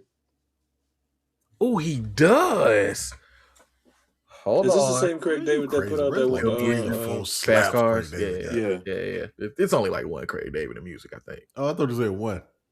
It's Right. I named like Oh, I 3. thought it was one Craig Davis song. I'm like, what? Didn't he have a No. song I called said Saturday or there's something like only that? one Craig David. Okay, yeah. Oh yeah. Okay. He's talking about Oh no. 7 Days, I was maybe. like Fast Cars, Fill Me In. No. What's your flavor? No. He was cracking. Sorry. Yeah. I didn't like that song, ironically. This is 7 Days. This is saying 2000. I'm curious. Life sentence. I can't type. LIFE sentence. J. Cole. I ain't gonna tell you the site I'm using because I hate these niggas. Man, Craig Davis looked like Brian Pumper and Joe Budden. I'm gonna just go ahead and override that. We don't need to have 2 episodes in a row where we mention Brian Pumper, bro. No, like okay. I don't want to start that. That's I'm cool. 4 Times a Lady. This is also interpolated in this. Multiple elements. That's dope. So yeah, Craig David and that's fire. That's fire. I actually missed that because I didn't listen to the live sessions of Craig David. So, but literally around the same time, 2001. So, yeah, fire. So Craig David got a check. Shout it out. I like that. That's cool. All right, but yeah, that song, those 2 reasons, it sobered me up pretty well. That going into Only You, both of those. Probably Only You's probably the only song I'd skip, but the only reason why is because I just at that point I kind of want to hear the next song or hear the other songs. That's it. I didn't. It's not because I don't like the song. The song's dope. The Ja Cure reference. Did you catch that? Yeah, hip hop, nigga. Oh, sorry, my fault. I got very excited. So there's a oh no, I did. There's a Ja Cure reference in Only You that Burna Boy singing. He made an Ice Cube reference. All right, I'm gonna read it. Oh, what you dropped a triple-double last week at Lifetime Fitness. Did he? Okay. Oh yeah.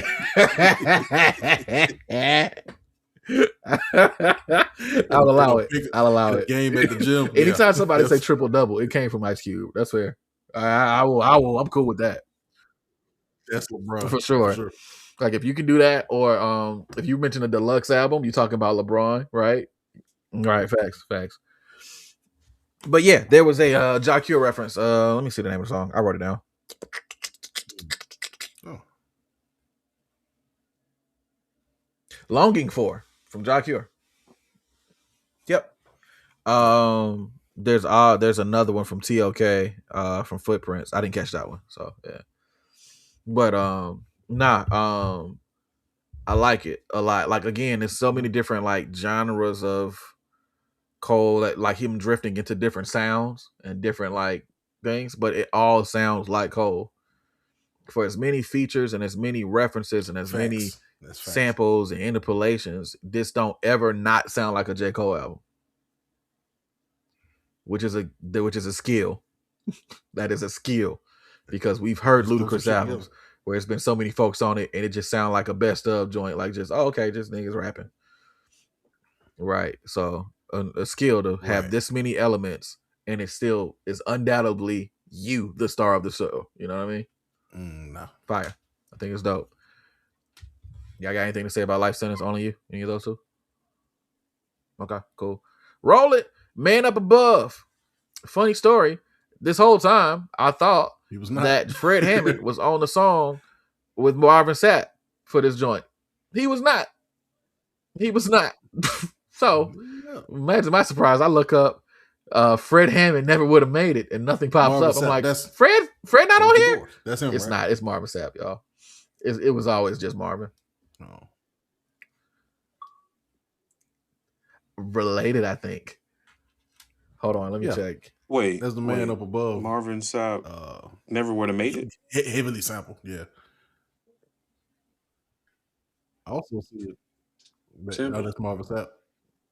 Gotcha. No, it is Marvin Sapp. Damn it. Yeah, it's Marvin Sapp. Marvin Sapp was the person who did the close the doors. Lock them. I need $100 from you. You niggas ain't hip hop. Niggas ain't church. So Kevin Hart. No, yeah. Kevin so that was that moment. Kevin Fredericks. Shout out Kevin on stage. Shout out to Kevin on stage. Kevin Fredericks. Feel me? put his government out there. Yeah. I rock with him. This song was cool too. It told a story. It was a narrative. Talking about a couple of things and how, like, it ties in. It's dope. I liked it. Also, the hook. I hate giving this lady credit because I feel like she just rolled off the success of so many other people's vocals. Okay, I was trying to figure out. I but knew there had to be some. Jennifer reference Lopez, here, Jenny from the listening to Block, it, is I'm also like, I couldn't interpolated put here. a finger on it. Okay. Yeah. Don't be That's fooled by the why. rocks that I That's why got. the I'm locks is still credited. Jenny Got from the it, got Block. Used to have a little, now I have a lot. 2 of those lines he used. Why is your boy credited though? Yes, Lawrence because Parker. it's coming from that song. Correct. That's why the locks is credited. Yeah. Lawrence Facts. Parker. Who is this? Lawrence Parker.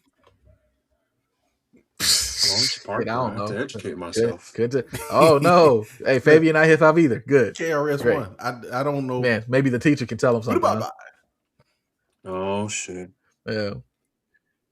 The bridge is over. Lawrence Parker is credited for Man Up Above. I think they sampled him. I guess I could look it up in this. I think that just might be godforsaken website. Yeah. Man Up. Yeah, there's like a coverage for that, right? Smokey Robinson. The teacher's name is Lawrence Parker. Smokey Robinson is also here, allegedly. Okay, so that's got to be changed from Jenny from the Block because that sampled. That makes sense. I'm assuming that's probably what it is. All those songwriters. Oh, okay. So maybe it was just crediting the original. Yeah, maybe. We'll see.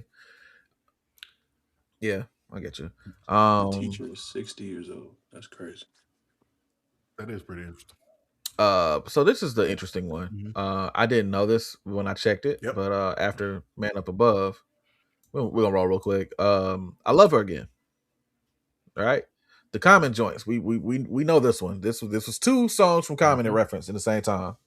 The Light, and of course, I used to love H.E.R. Just now. For me, I mean, did not know Jake One produced this. Fire. Oh, I knew. Fire. That boy got John Cena in this, and hey, Jake One low key might be one of the ones that eventually just start checking off stuff off his bucket list too. Low key, because he's been doing a lot of side quests out of nowhere, and just pop back up like, oh, by the way, I'm still here. Yeah. What do we think about the narrative on this one? About him talking about story, basically doing like a part 2 that I used to the way love he tells it is pretty unique. It's not a unique concept, but he tells the story uniquely. Yeah. Yeah, he makes it his own. I agree. Yeah. What you think, Fabian?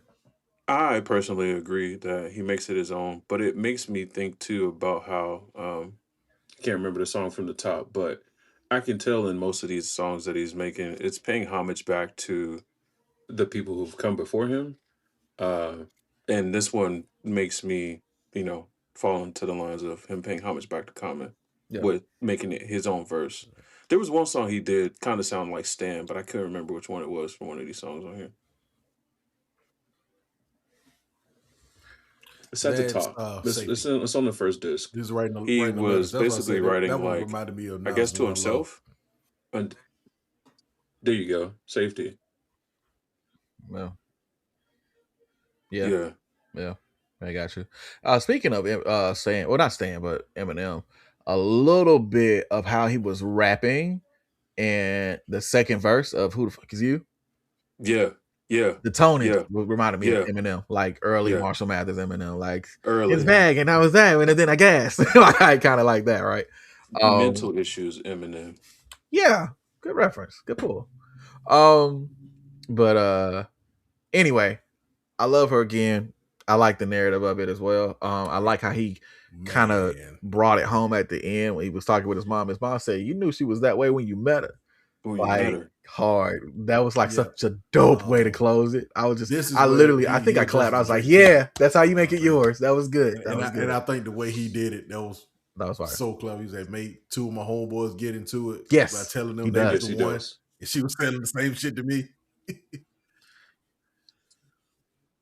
Yeah, beef.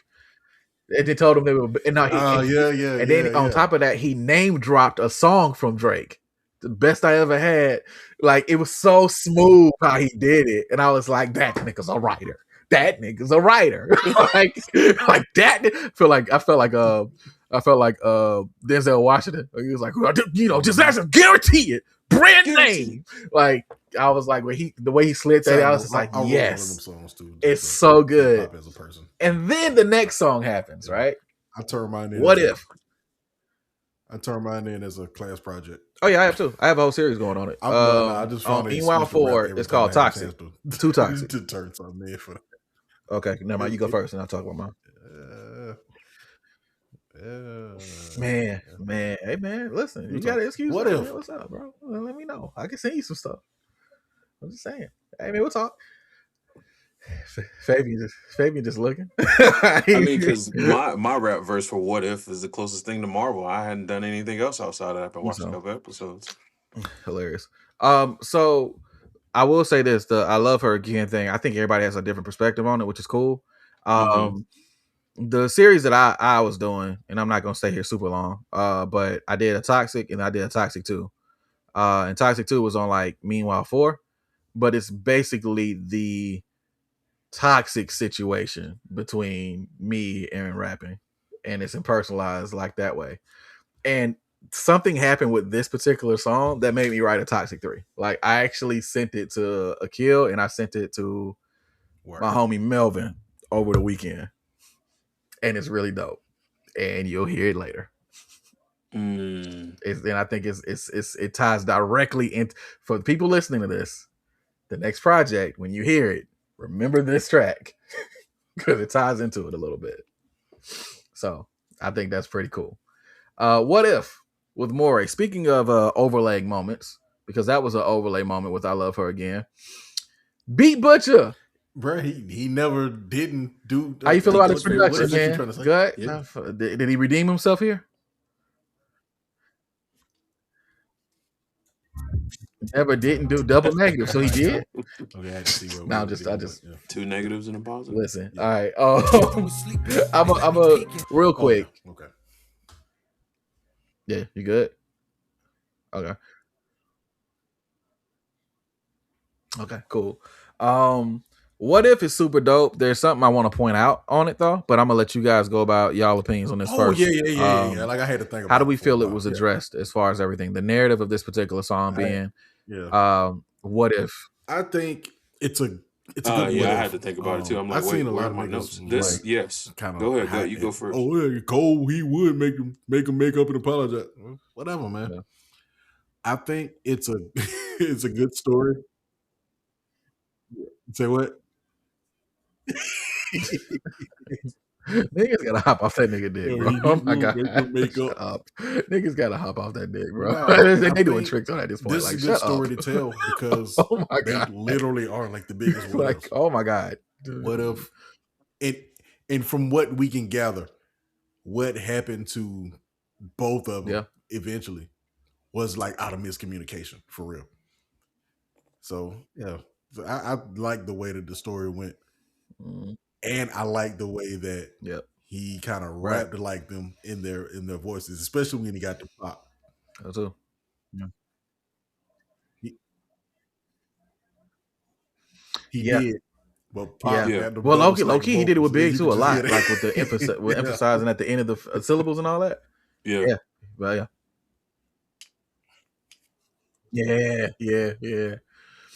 Yeah, I think it was more so like the way he delivered sounded more Pac. The way he wrote sounded more one big of the biggest in the first verse. Like the writing, like if you emphasizing with emphasizing, and like it was like okay, I can see that. Who's the most clever verse? I agree. Who do you feel more? Yeah, like I think they both dope in their own right, but like yeah, I think. Yeah, I feel that. Because Big, just the way he approached raps was just like, to this day, there ain't nobody really rapping like Big, bro. Like, just the way that he approaches and like accents and all that is different. But you can feel Pac passion though. You feel me? The beat. So, yeah. What you think of this one, Fab? I mean, good. Basically hit on, but I like the in reference of how Cole took two entities and brought them together. Like he took the Kendrick and Drake, and he put it in his creativeness and just sounding like them, and then just Kendrick and Drake, or did you mean Pocket Big? I mean, it's kind of Kendrick and Drake. I mean, he sounded like Pac and Big from that standpoint, but as I listen to y'all speak about it now, I fall back into the mindset of the song, and I just think about how he used the Pac and Big to reference the Kendrick and Drake. And then he was able to just tell the story. So between that, I gut kind of hit it on the head. But yeah, you actually mentioned something I was about to say about an overlay. There's a lot of things that happen on this album that happen to be in any other situation. I'd be like, oh, that's serendipitous coincidence. Gotcha. Yeah. Yeah. Because this is the point I was about to make about overlays. There's a lot of points on this project where, like, if it was anything else, I would say, probably not. But because of the proxy, because of how other situations and this, he has layered this project with them undertones, this whole album, talking about this whole album. Layers. So when he gets to this song, you hear Big and Pac, but this is 100% reference to Kendrick and Drake. Talk your shit, nigga. 100%. And I'm just like, it's too deliberate. It is too deliberate. And I'm just like, the way I'm like, this nigga is too clever with this pen. And the tie off with how it comes right after I Love Her Again. No, he meant this shit. But I'm like, nah, this was a layer. And it's one of them low frequency layers that, like, if you're not listening, you won't hear it. And it's fine. But if you hear it, you're like, I see what you're doing, because you're saying a lot of stuff about that beef in these letters. It is, and you can tell when people missed it because they say the song's all right. You missed it. It's fine. It wasn't for you. And it's beautiful. I love, all capital letters, love when rappers do stuff like this. You just brought it back for me, LJ. I used to love her again, and then what if? Right, it's connected for a reason. That's why I love this. This nigga's been making references from 80s, 90s, 2000s, 2010s, all these different things, like this whole album. And you mean to tell me that you get to this part and suddenly, oh, that's just a coincidence? No, it's not. It's not. And maybe that's a 10 for LJ moment. I really don't think it is. I think I'm 100% right.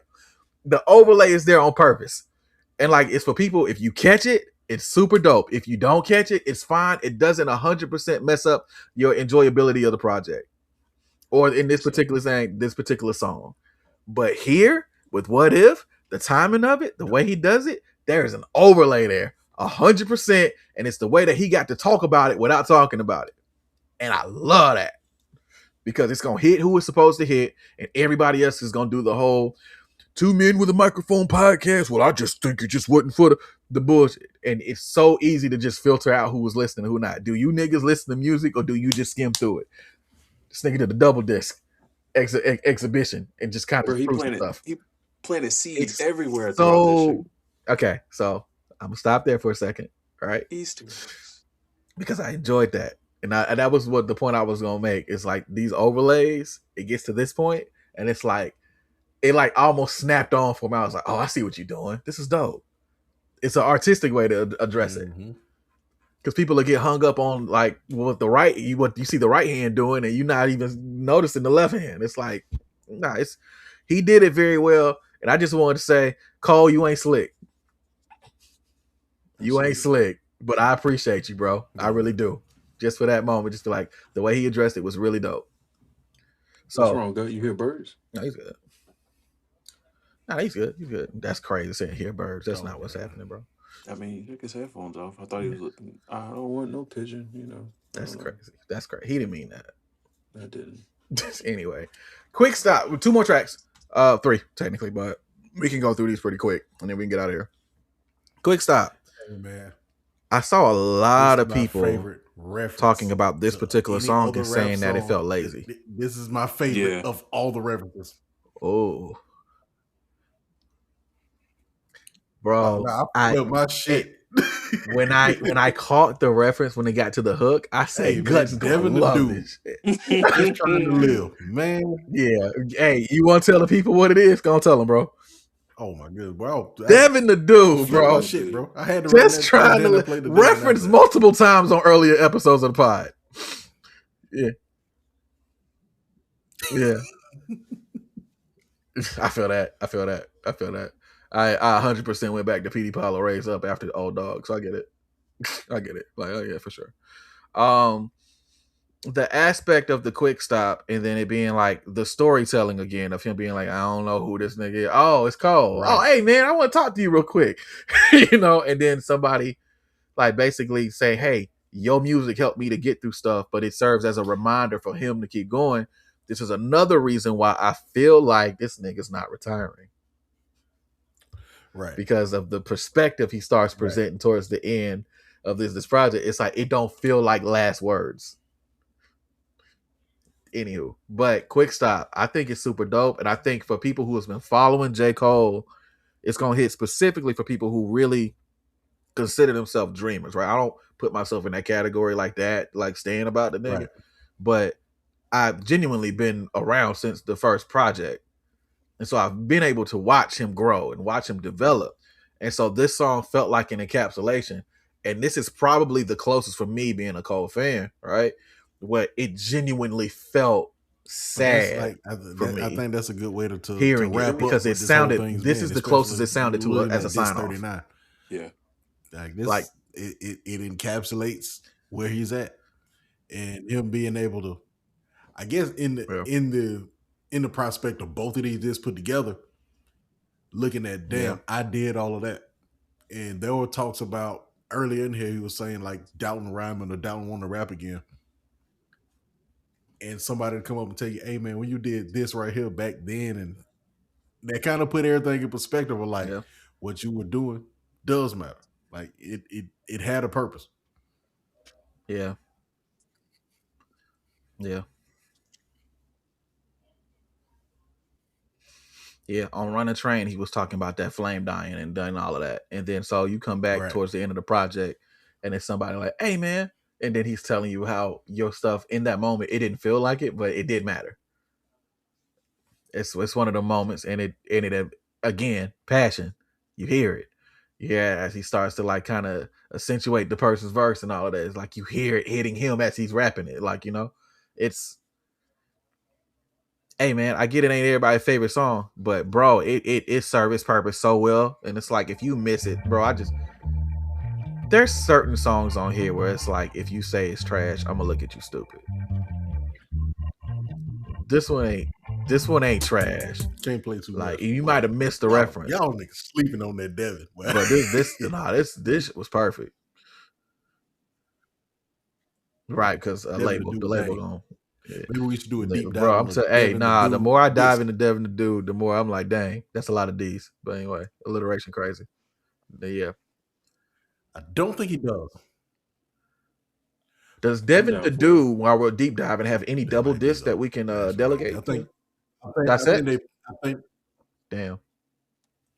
I think they did mash a couple of albums together and put them. Oh, Dare might be. That was a Red Man cheat right there. Okay. Yeah.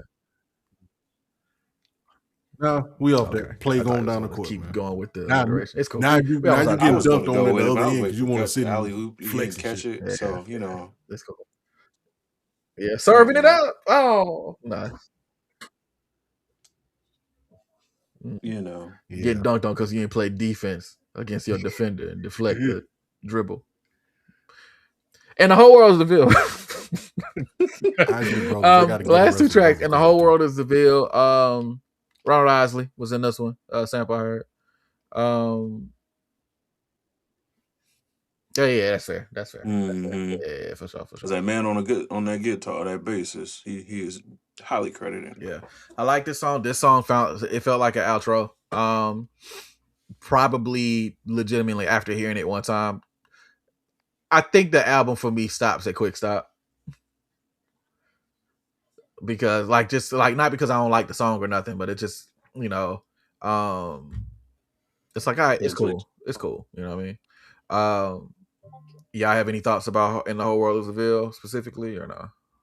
I mean, this ties in all his fans together. It does. Like Gut said, this is a project that, like all J. Cole projects, you can pick it up and it's basically a time capsule and you can go back to it and listen at any time. So I feel as though this is that tie-in that he was speaking about, because no matter what, Cole is always going to have fans. Yeah. Whether you a YN, well, most YNs don't, but YNs and OGs and all them boys, I mean, we're always going to be Cole fans. So this is him just letting everybody know, like, no matter where we are, what you're going through in the world, then the whole world is a Ville. So. The whole world's a Ville, but everywhere's the same, man. Super quick, Gut. What else you got, man? I'm trying to curb this thing before 2 hours. What you got? I was like, damn, that shit sound like Selma.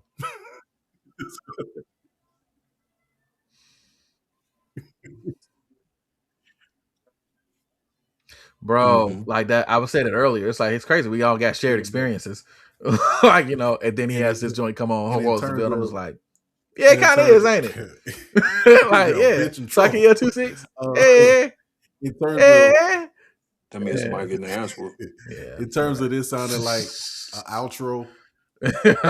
Quick Stop sounding like the outro. It's the wrong call, LJ. Facts. That's how Good Kid, Mad City is to me, bro.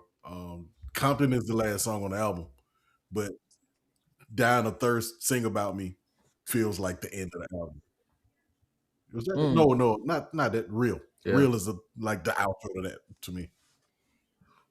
It's like the actual end. Yeah, I feel that. Real. Yeah, I got you. Yeah. I got you for sure. And then we get the bonus track, Ocean Way. Genuinely just felt like a vibe for real the whole time. Like it was cool way to. If I can imagine him riding off on his bike into the sunset as his song plays. Yeah, for sure. Well, I mean, or Civic. You know, he's been back in the Civic lately. So, I mean, he was back in the Civic. That's the first time we see him in the car outside of the whole P. Diddy thing. Well, I mean, KOD, he actually got that reference. KOD, he did a couple of trunk sales. So yeah, because he had a couple clips pop up for that. So yeah, true. Yeah. So, but yeah, overall, and generally speaking, I'm gonna let Fabian go first. Overall, Fabian, what you think of the album? Try to, concise it. You feel me? But how you feeling? Overall, I give the album a 9, only because the one point is going to come later after I figure out all these references. Man, I'm gonna grow with the album, but it's a genuine fan of what this album is, what it stands for, the execution. How you feel about production? I don't want to put a number on it for real. It's not a 10 to me, but it's freaking solid. If we got to do numbers, I say a 9. Shit, I don't know. Yeah. I can't put a number on it. Yeah, I wasn't gonna put a number on mine because I don't think I can. And the main reason, I mean, gun to my head, I will put a number on it, but I'm probably there with like 9.25. Because every time I listen to it, I enjoy it more. Yeah. You find something more. You find something new. And it's one of those things where like the project's genuinely like the Easter egg. It creeps in and it's just like as more stuff hits, I'm like, yeah. And you see the amount of detail that went into it. And it's hard for me to discredit the detail when people put so much time into it, bro. It's difficult for me. And on top of that, the sliders were on 99, the whole album damn near. So full circle, man. Bro, I'm a podcaster now. We've been doing this shit for a couple years, bro. I see what you did there. 2-6 niggas wild. Yeah, full circle moment. I like it. Hey, real rap, bro. Pay us. Anyway, sorry. My fault. That slipped out from my heart. Not even intrusive. On the mind. You reached the end of Empty Crates. It's a music podcast, among such other things. Thank y'all for tuning in for this special episode concerning J. Cole's Fall Off. Be an hour long. I think the episode is about 12 minutes longer than the album. So, yay. Maybe it wasn't your fault. I don't think it's your fault this album. We did, but then we added Fabian, and so immediately that's out the way. Is it always my fault that it's an hour long? No, okay. But it was convenient. There was an overlay. I've been saying the overlay the whole time. It was an overlay there. It was convenient, serendipitous, coincidence. You feel me? All right. Right. I would say 3.14 formula, but it's 2.6. I'm a nerd. Pi starts with and them niggas 3.14, right? But further, please plug in with us. Let us know what y'all think about everything. We appreciate y'all. What's up? Okay. Well, that's kind of math team, boy. Y'all better do the Googles. Yeah. Yeah. Looking the mathematicians over there. Hey, smart niggas. Yeah. Hey, Googles, man. I be binging. They pay me more. Hey, that's it. We will see y'all at our regularly scheduled time. Thank y'all for enjoying this pop-up episode. I think that's it. That's all we got. Only one thing left to say, man. He said one thing left. I'll let your boy. Right. No, nigga. God damn. Oh, sorry. You said peace. Right. Left to say. Well, let me say holla at your boy first, and then you say peace. All right, LJ, look. You say peace. I always say peace. You say peace. All right. Holla at your boy. 2 things left to say. It's fine. I don't care. Oh, LJ, don't do me like this, man. What the hell? Oh, wow. Okay. Holla at your boy. Peace. I had to say it like that. Oh, my goodness. It's over with. Cut it off, man. It's a wrap.